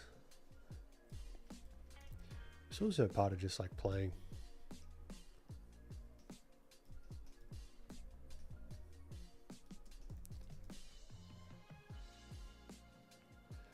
My favourite thing about Aussie culture is that you know you have the God's most dangerous creatures and yet you still choose to stay there. Fascinating. Again, I've lived here my whole life. I've never seen a snake in the wild. It all depends on where you go. Seen sharks.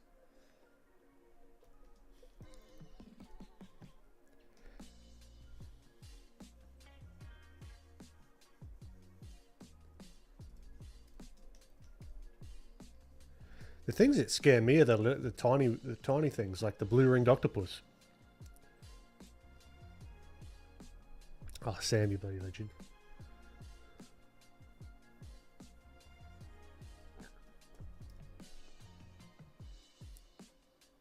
The problem isn't snakes in the wild, it's snakes not in the wild.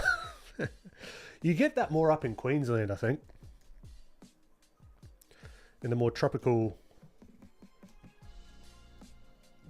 states where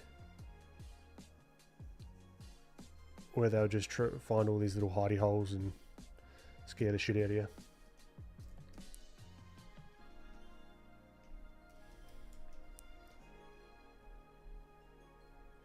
Yeah, it's like the blue-ringed octopus scares the shit out of me. And there was a guy on video just like holding it. That's what you get for living in Queensland, but you get beautiful weather.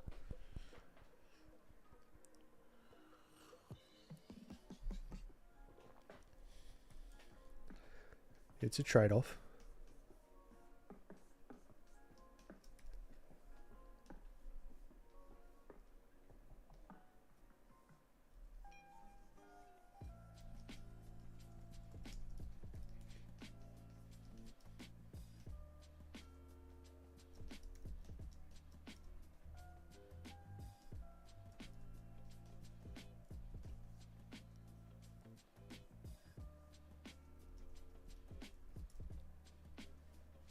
Noted, don't go. No, go to Queensland. Queensland's great. Nothing wrong with Queensland.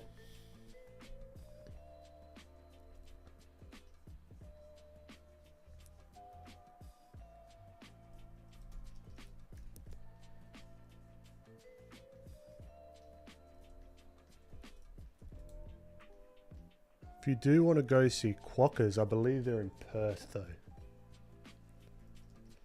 It feels like octopuses aren't really a part of this world. I know, right? They're bloody cool.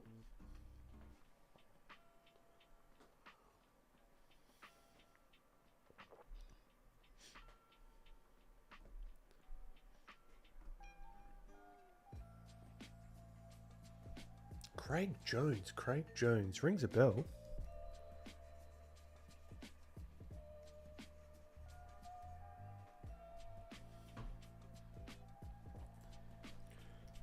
Craig Jones.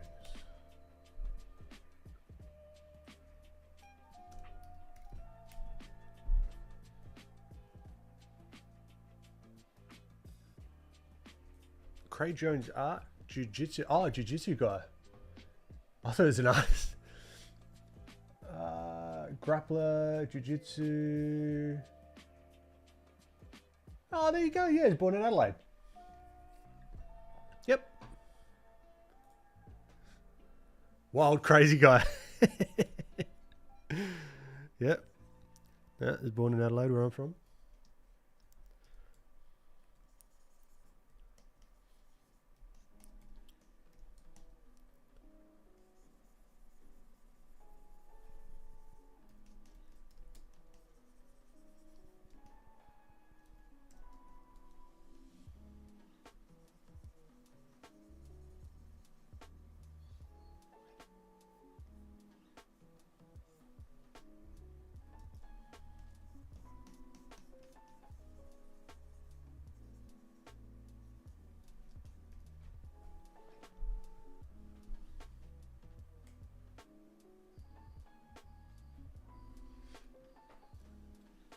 I was watching a show on Netflix yesterday about a guy who goes to eat everywhere in the world and said he did an episode in Sydney and Adelaide. Oh, nice one. Yeah, Adelaide's great. Sydney, I love Australia. Australia's good.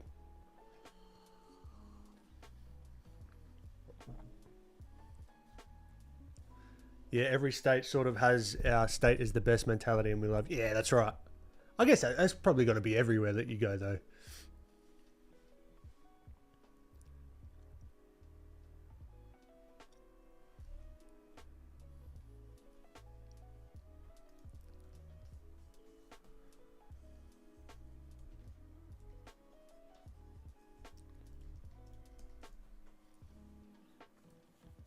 When's the last time you've done a self-portrait? Not for a long time. And do you believe artists should do self-portraits at some point in their life? Something I've heard an old art teacher say. I mean, if you want to. I've got nothing against it. I've got to update my self-portrait. Might be a bad idea. Please, sugar bees. What's better, world building or fan art? Depends what you like. If you're into world building, bloody world building is thebomb.com. If you like fan art's the bee's knees. Yeah, it's all down to what you want to do.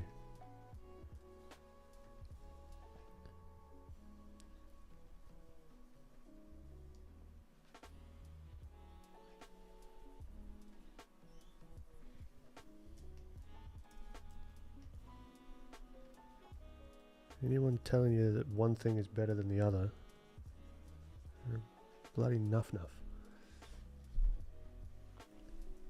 Ben, are there any more artists in your family? In mine, my sister and I, we both draw and paint. Oh, fantastic. Though she's more traditional and does oil painting and I'm more digital. My parents... well, my dad's a dental technician, and my mum used to do prosthetics. So, from that sense, yeah, very like work with your hands. They both could draw, and I remember one day, remember it vividly. Right, it's like a joke that we say every now and then.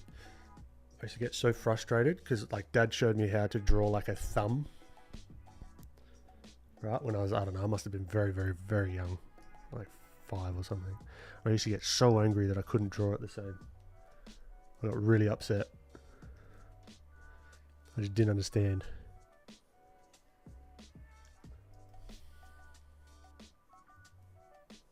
I also remember when I brought home a drawing of a redback spider from primary school. I showed mum and dad. and they ask me, what's this?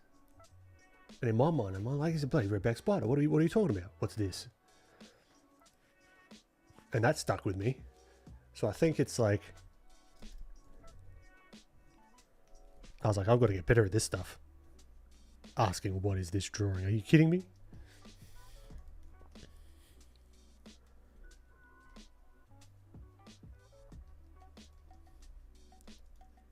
Could you go over your multiple layer tip in more detail? I saw a short for it. Multiply layer, but didn't quite understand it. Certainly. So if we were to, let's say, use a multiply layer here. Multiply layer is fantastic for shadows and stuff, right? So we could come here and we could like add a shadow across the face and make it look like she's in, like she's been occluded by some sort of shadow. It looks cool like this because it sort of keeps the value structure somewhat underneath everything, but you don't just have to use it for shadows. You could also use it to add color variation. So here, what I'd do is I would scooch this all the, here, I'll move it over here. Scooch this all the way to the most chroma, or the highest hue or whatever, and the white, and say if I just did full white, nothing happens. Okay, but then if I slowly start to scooch it down, you can start to see that we get a bit of color variation, and it doesn't affect the values too much, right? So it's very dependent on how bright the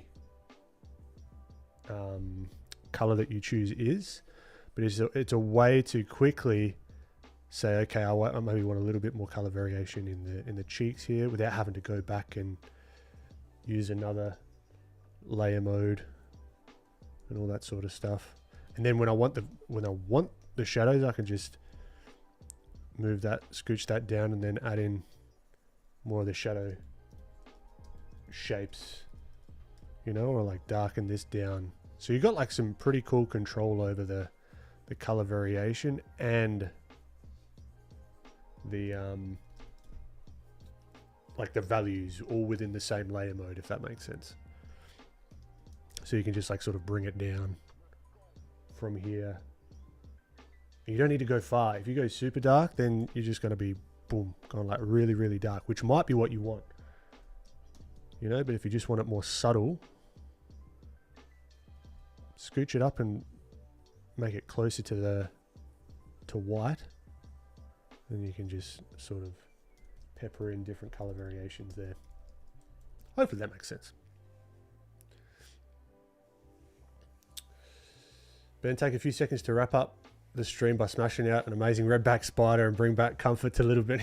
I don't think I've drawn a spider since, personally. I think I'm scarred.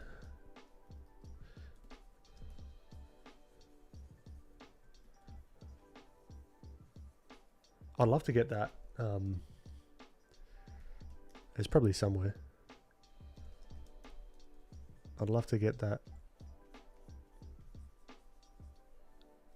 drawing. I use it for like my before and afters of like, this is what I used to be able to do, and now look at me.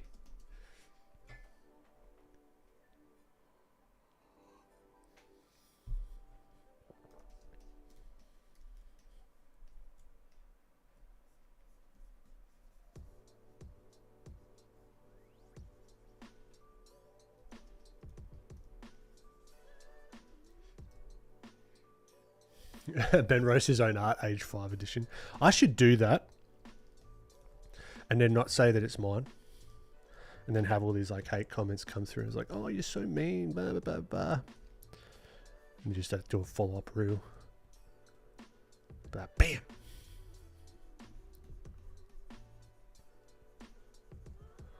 Also, anyone that's posting anything, I don't care personally. I like sort of, I'm used to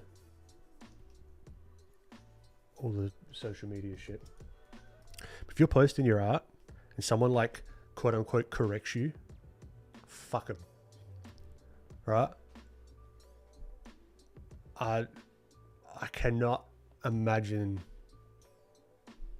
the mindset of people that are like taking the time to be like, actually, this is incorrect, fucking rah rah rah. As a new person trying to post your art and get some confidence up, that's just going to happen, right? And just know that those people are fucking idiots. Because I just think of like, it doesn't bother me, but it bothers me in the fact of like new people coming into the space and they're trying to, like, I have to stop myself from replying to these things. Because I could go fucking ham. I wouldn't. I never would. But I'm worried about, like, yeah, younger people coming into the space, posting their stuff, feeling really, like, trepidatious about it. And you got some fucknut comes through and is like, oh, that's incorrect. La la la la la. Oh, does my head in. Does my head in. So don't worry about it. Okay? If that happens, it's going to happen. Be prepared. If you wouldn't take advice from him in real life, don't worry about it. In the digital realm.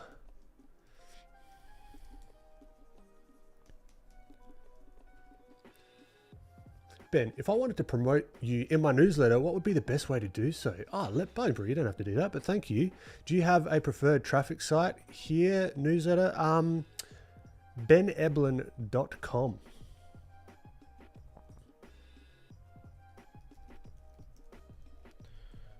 .com.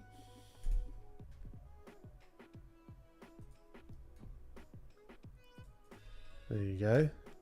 You just do that. Maybe like Instagram, YouTube, whatever. But no, so that's very kind of you.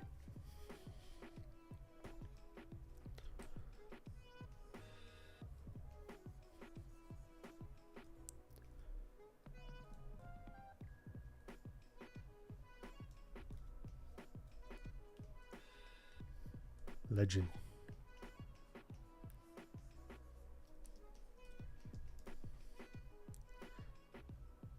I've mostly seen the toxic art feedback on TikTok. Interesting. Oh, I'd love to do, like, if I was a spiteful type. Oh, I'd love to just let it rip. But that would be stooping to their level. You're too kind, Bone Brew. But I have fantasies of just like, if they're starting to give unsolicited advice, I'll have to whip open their Instagram page and do a little critique of my own. That's what I'm saying, Sam. That's what I'm saying. But that's not very nice to do stuff like that. But if I was, you just see me snap one day. I'm like, that's it. As I said, I'm more concerned for the new people coming through and then they're starting to share their stuff. And if it's more, I'm really not on TikTok, so that sucks that it's more like that over there.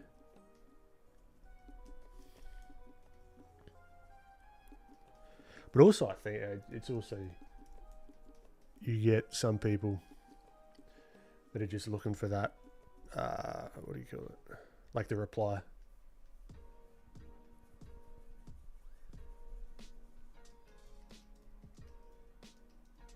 Ben has a secret Kevin Durant style burner account where he just claps back and roast trolls. Oh, that'd be so fun. I've got to put like a voice changer into like an American accent or something. Just do a faceless thing and I come out like years later and be like, yeah, that was me.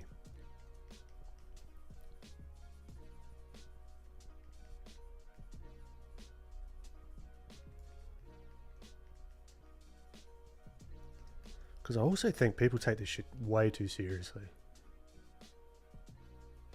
Like, yes, you can take it seriously from like a career standpoint and getting better, of course. But like, people getting upset about the way someone's drawn something or whatever. Even that Sam Does Arts thing that went on like ages, not to bring that up again because it was very undeserved. But those fucking people, tell them to kick rocks.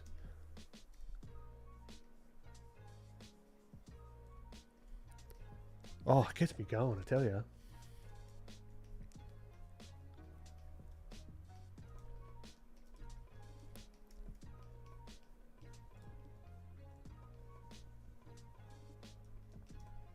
Or you can make a bat. You could use AI voice. You can make a Batman voice. That'd be great. Imagine I'm like, yeah, I could do like, I just swap voices every now and then. I could do like a David Attenborough one. But I'd have to stop. I'd have to stop saying my like Australian things, like bloody. Like it would have to be more.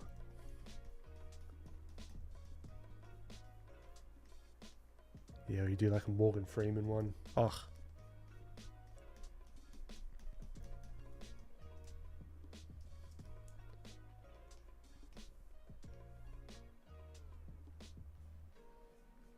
Yeah, I fantasize about that.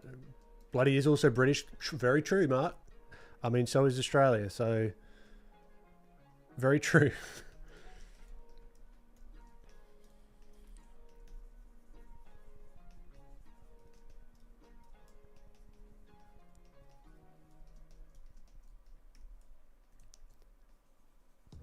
So we're just doing a very soft light here at the moment. Nothing too harsh.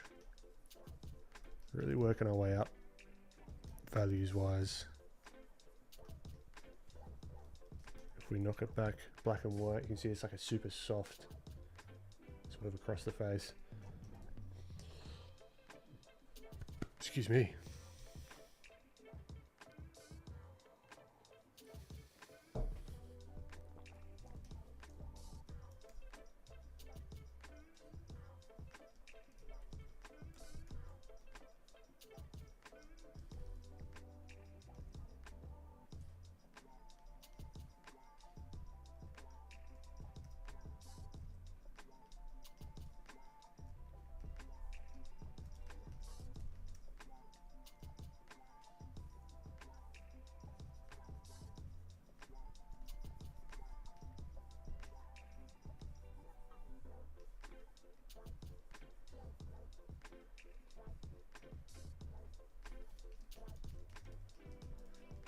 Viviana, you're too kind. Slowly getting there.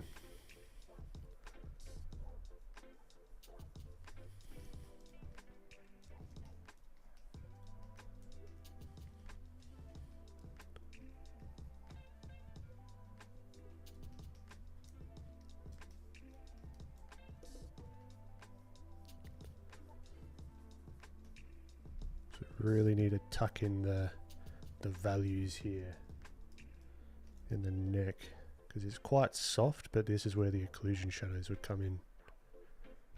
They'll just tuck right in.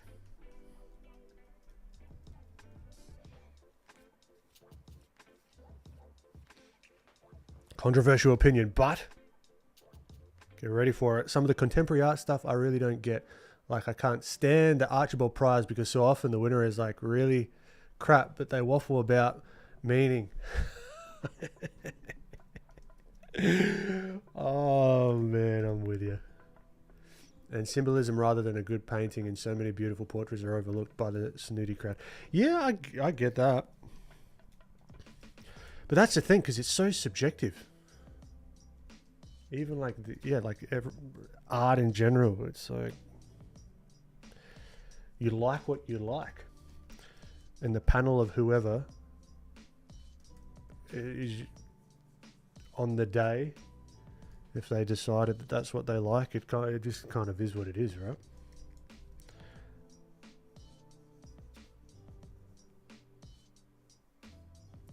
I didn't even see who won that.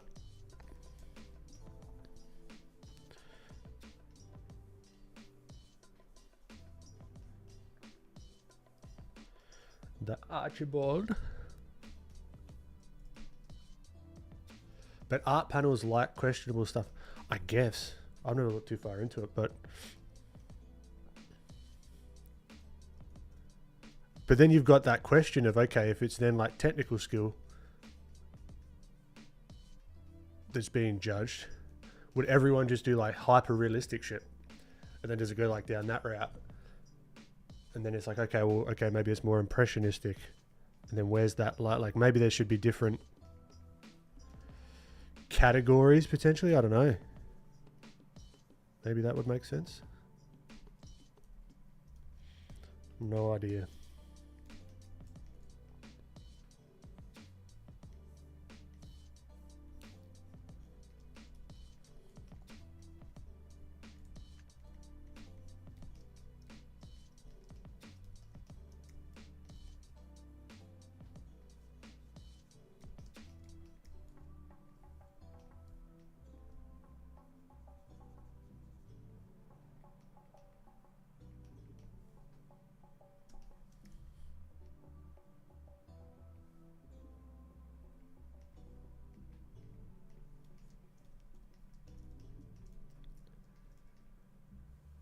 Bashar, don't be sorry.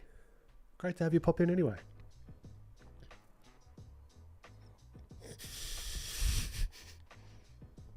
My controversial opinion is that abstract art is 99% poppycock.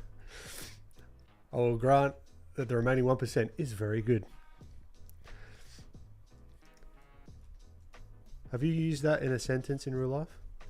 Poppycock.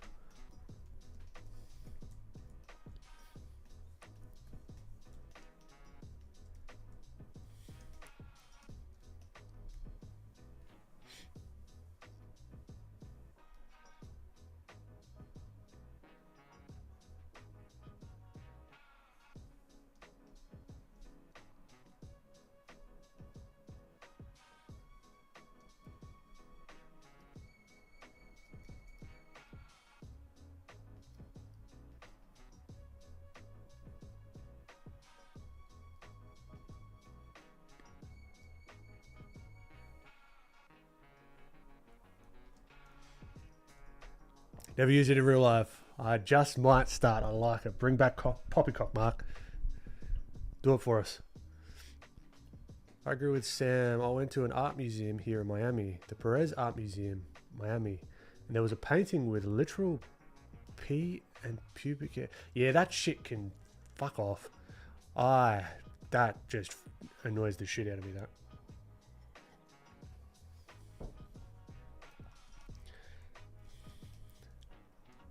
But then they'll be like, oh, that's the point.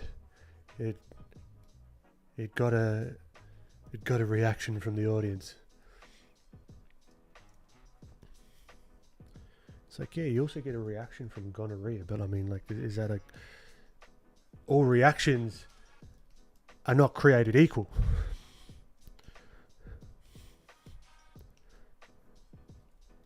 Yeah, that stuff annoys the shit out of me, that.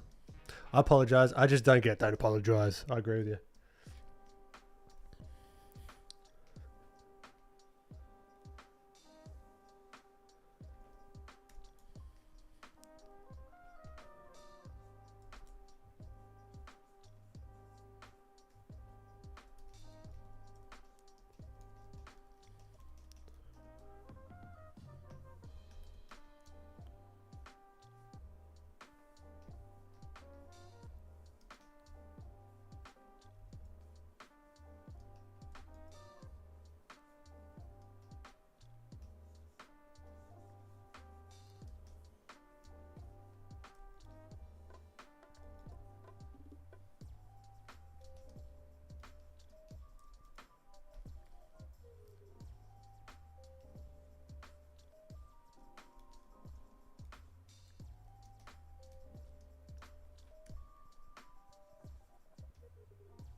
I was on an art stream and I heard there was an art exhibit that was literally the artist's messy room, and it was messy, like disgusting. I think it won a prize.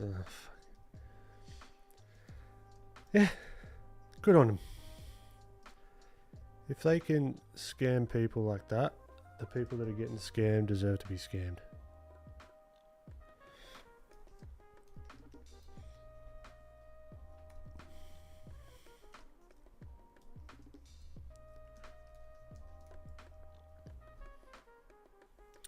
I'm with you. I'm not the authority on what good art is, but I think that things like a portrait painting prize shouldn't be that subjective. Is it a good painting that looks like the person or not? Yeah, I guess it's hard. Do they have a judging criteria with it? I wonder, like a public one.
My other controversial opinion is Picasso's later works were not good.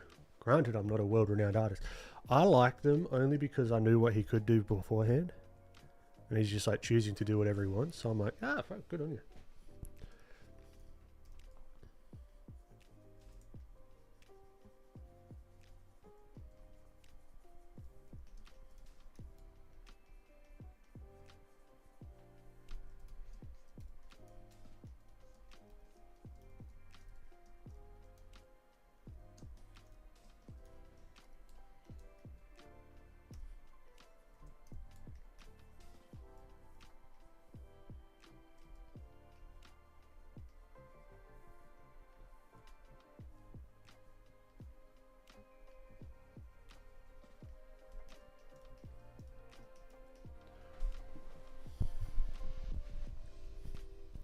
I don't think they publish their thinking. They just award the top three. My favorite is always the packing prize and the people's choice because, interesting. Yeah. It's almost like Rotten Tomatoes. It's like the critics score. I never go by the critics score. I always go by what the people think. It took me 4 years to paint like Raphael, but a lifetime to paint like a child. I feel like this is just an excuse, but I don't know. No, I don't know. I don't mind that. Because you knew what he, like the skills that he could do. And he's like, it's a decision. It's not a skill issue. No? Which makes it interesting.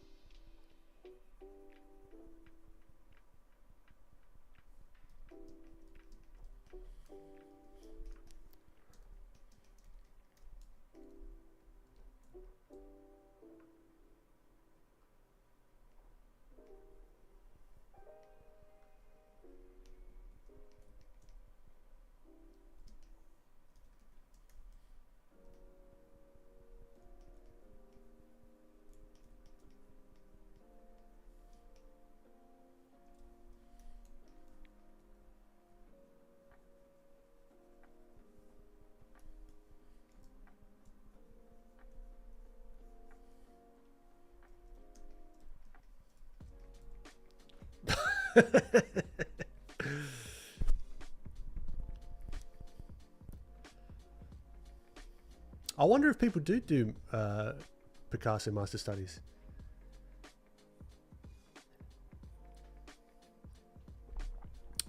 Sam, I never watched a full episode, but I know of it.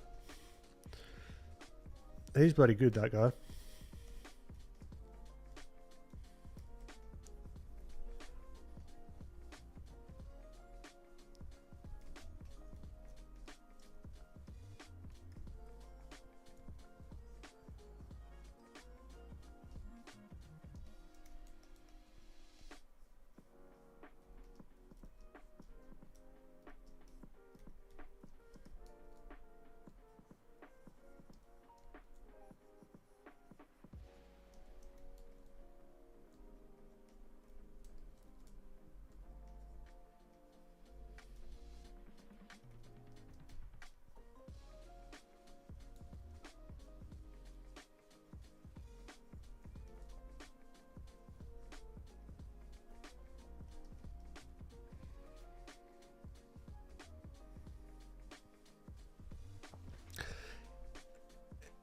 Yeah, again, yeah. People gave him a lot of crap because he couldn't do it, get the likeness in 4 hours. That's the thing. All these people can just... They don't realise how hard likeness is to get. Plus he's he's doing almost like a live stream while he's doing it as well.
His stream is proudly sponsored by a Picasso.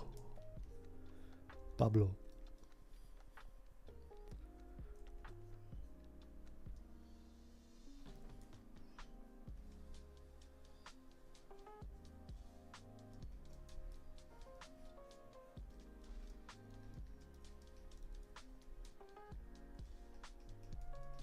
Catch you later, Casey. Thanks for popping in.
No, wrong Pablo. Wrong Pablo.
Well, that explains where all the plants.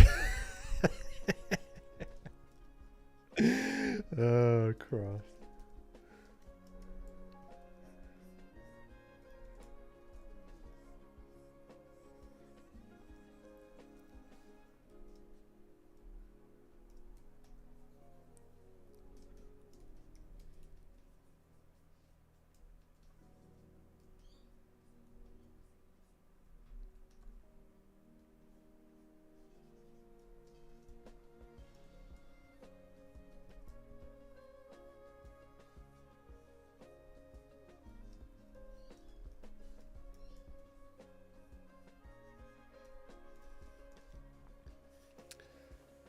Plans for Plain James.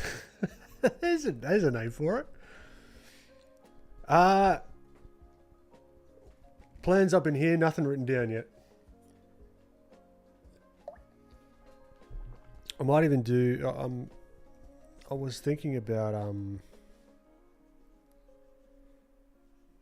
doing a smaller, like a physically smaller Plain Jane to make it more affordable for people. So the large size you can get if you want, but then maybe making like a smaller size.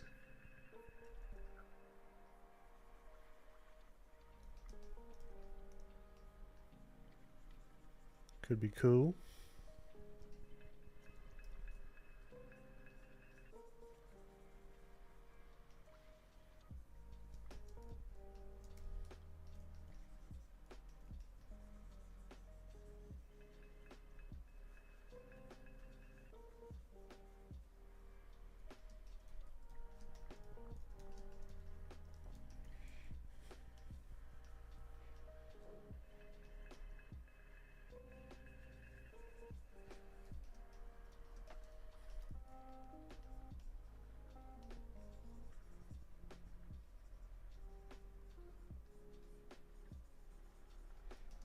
Man, I'm getting lost in this one.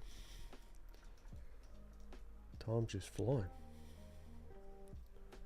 We'll have to wrap up soon. She's playing Bazza and it doubles as a stubby holder. Just straight through the head. Plain Jane Columbia. You may or may not get it. Depends if Customs picks it up or not. Oh, that was a joke, Customs. That was a joke. There's a reason why she's hollow. That's another joke.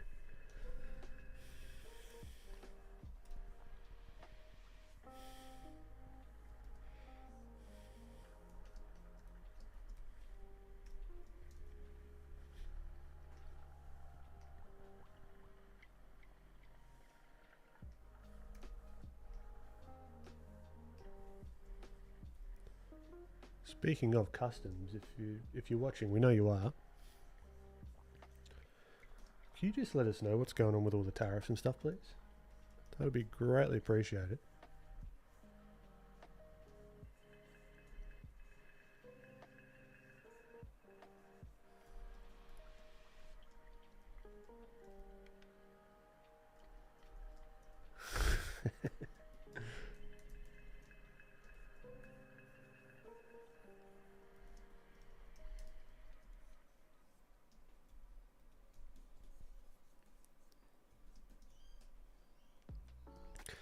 Now the rendering on this one is fun.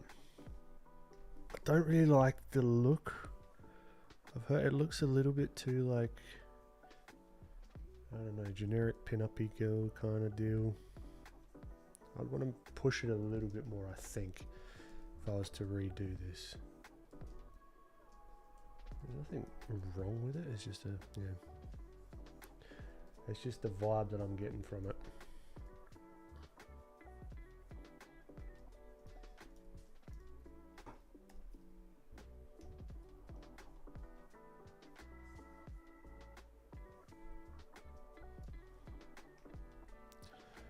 Could do some cool stuff with the jacket though.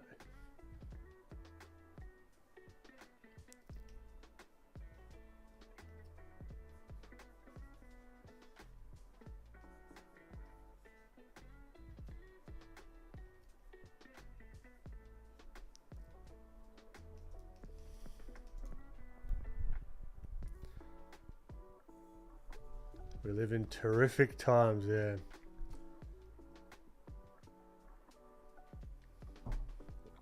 Hopefully it will get sorted out soonish. That'd be lovely.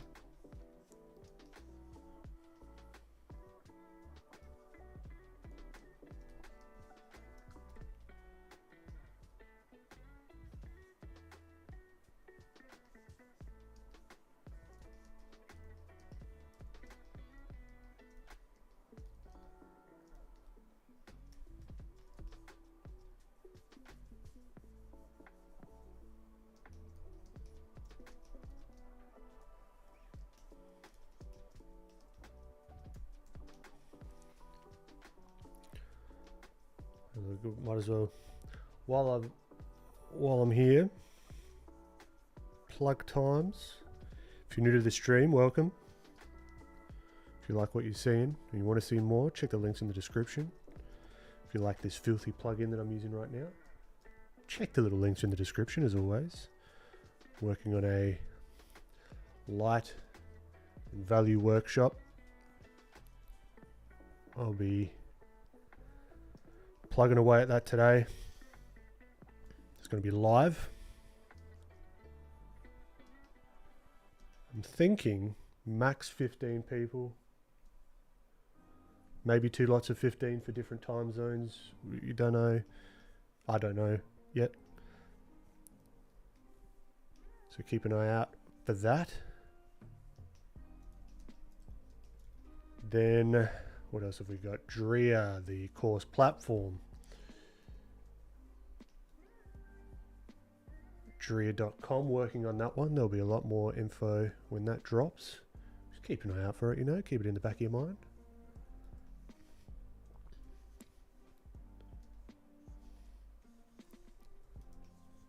Love a good flyaway hair. Whoa, now she got a monobrow. Hold on. Whoops.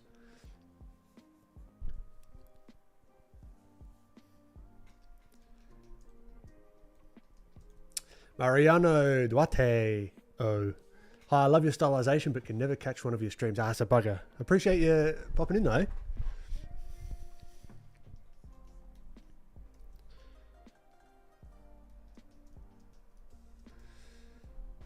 But Shah, is this meant to be a punk character? I'd like to know what your take on it is. Oh, no real take, if I'm honest. I was just letting it fly. See what happens. Really not too much thought, if I'm being completely honest with this one.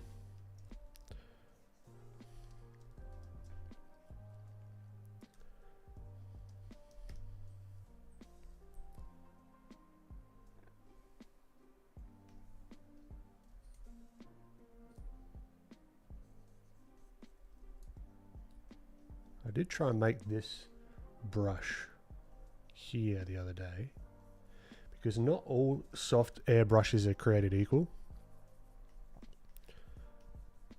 Because there's a particular type of fall off that light has that isn't linear. Like if you, like if you imagine a ball falling off of a hill, that's how quick, say if we got a sphere, that's how quick the light falls off. It's very quick. It's not linear. It's not like straight here. It's not like a value scale from 0 to 1. It's like bright, pretty bright, pretty bright, pretty bright, pretty bright, pretty bright, boom, down, dark. So I've been playing around with this kind of airbrush, which follows that a little bit closer. And I don't hate it. Especially if you're doing like some of the harder shadows and all that kind of thing.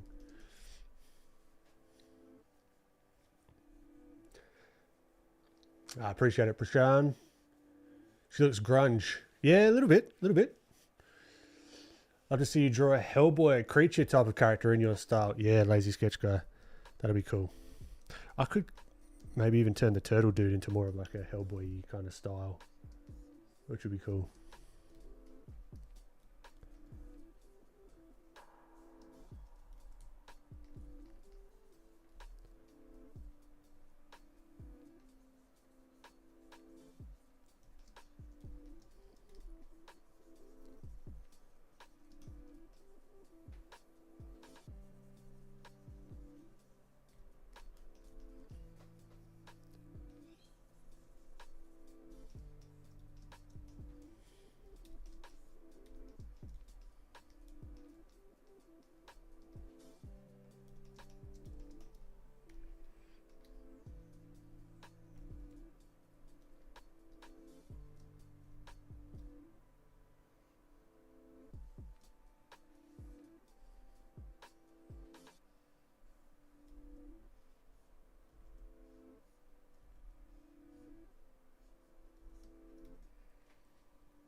Should really start wrapping this up.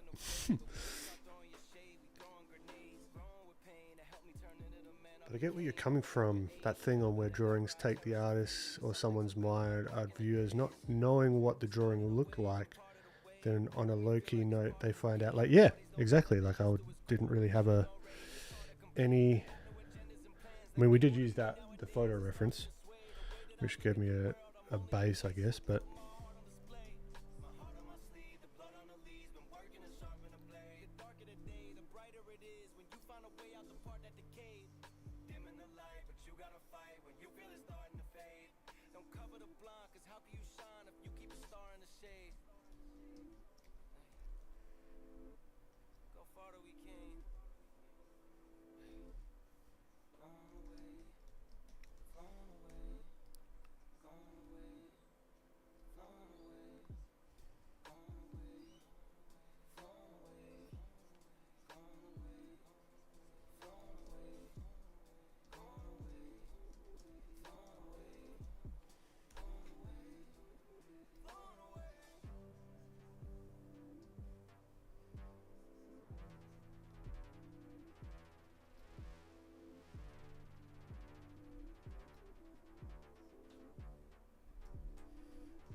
just soften that sort of middle of the face up a little bit, but still keep that volume.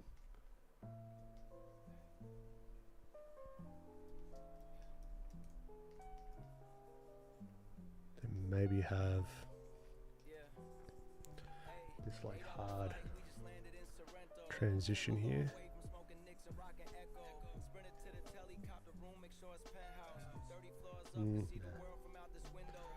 Keep it softer, I reckon.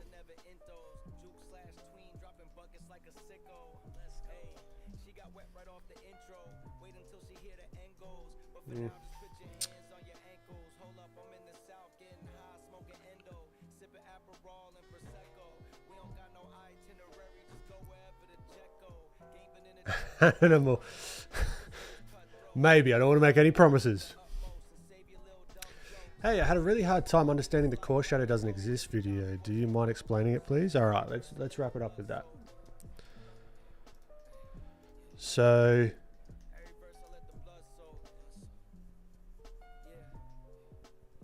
I had a hard time understanding what the core shadow is because at the moment there's no core shadow here on anything of the face, but you see it on all the diagrams and everything that there's a core shadow there, right? Well, core shadow isn't a thing. It's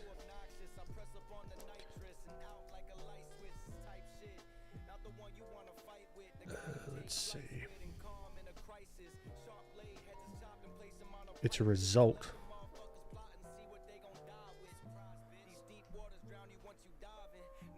of something happening. Yep.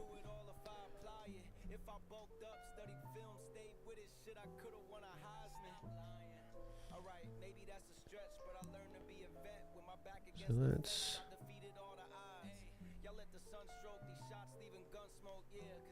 actually, yeah, cool. All right. So real quick, let's say we've got a terminator here.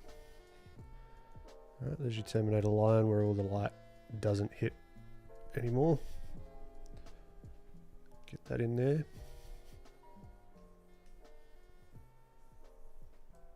You got the center light up here. Now, you'll notice this still feels a little bit 3D, but not like amazingly 3D, but it kind of feels alright. Let's add in like an indication of that cast shadow as well on the floor. Okay, so where's this core shadow? It's not actually here. All right, but if we use our understanding of light, that everything a light hits becomes a light source itself. So we got more of that center light here.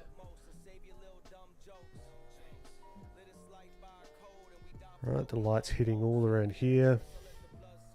Okay, so if that's true, the light's got to be hitting the floor and then bouncing back up underneath. So then we have this little phenomenon. Wait. Is this. That reflected light bouncing back up underneath that sphere, which reveals the illusion of this thing called a core shadow. It's only here because we've got reflected light happening. Alright. This is only a thing because this is here. We take this away, and if we're in the vacuum of space,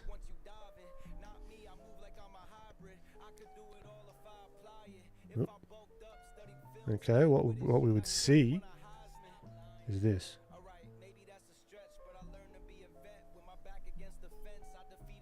Nothing.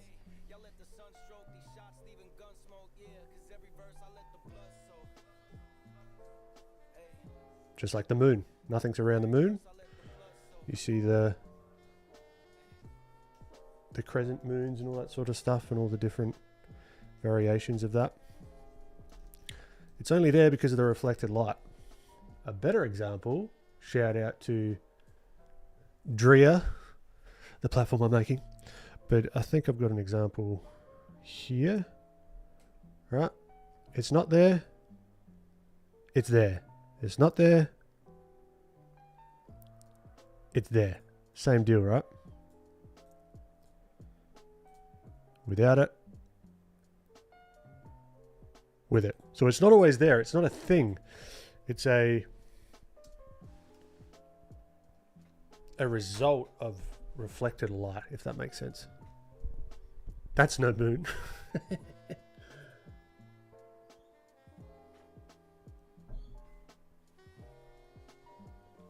Pokeball, potentially. Whatever spherical object you want.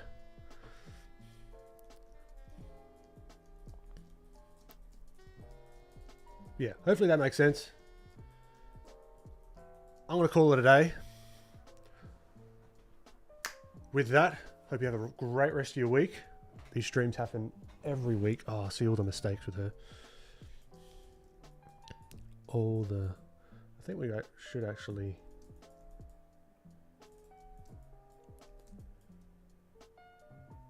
I can't help myself.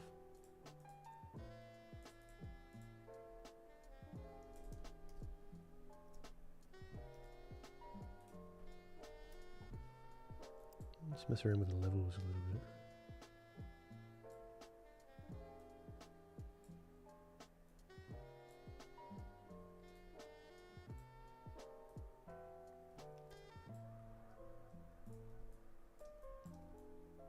That could give us more room to play with like the highlights.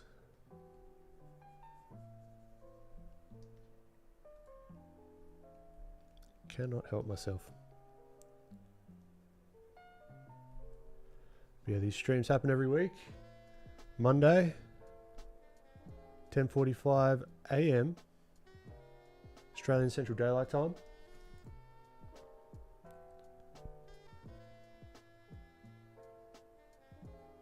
Sunday, 4 PM PST. If that makes more sense for you in that time zone.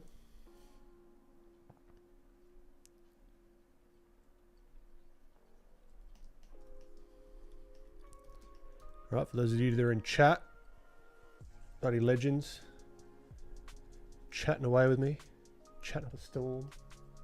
For those that aren't, you're just as much of a legend. I appreciate you popping in. Oh, I've got to stop myself. All right, that's enough.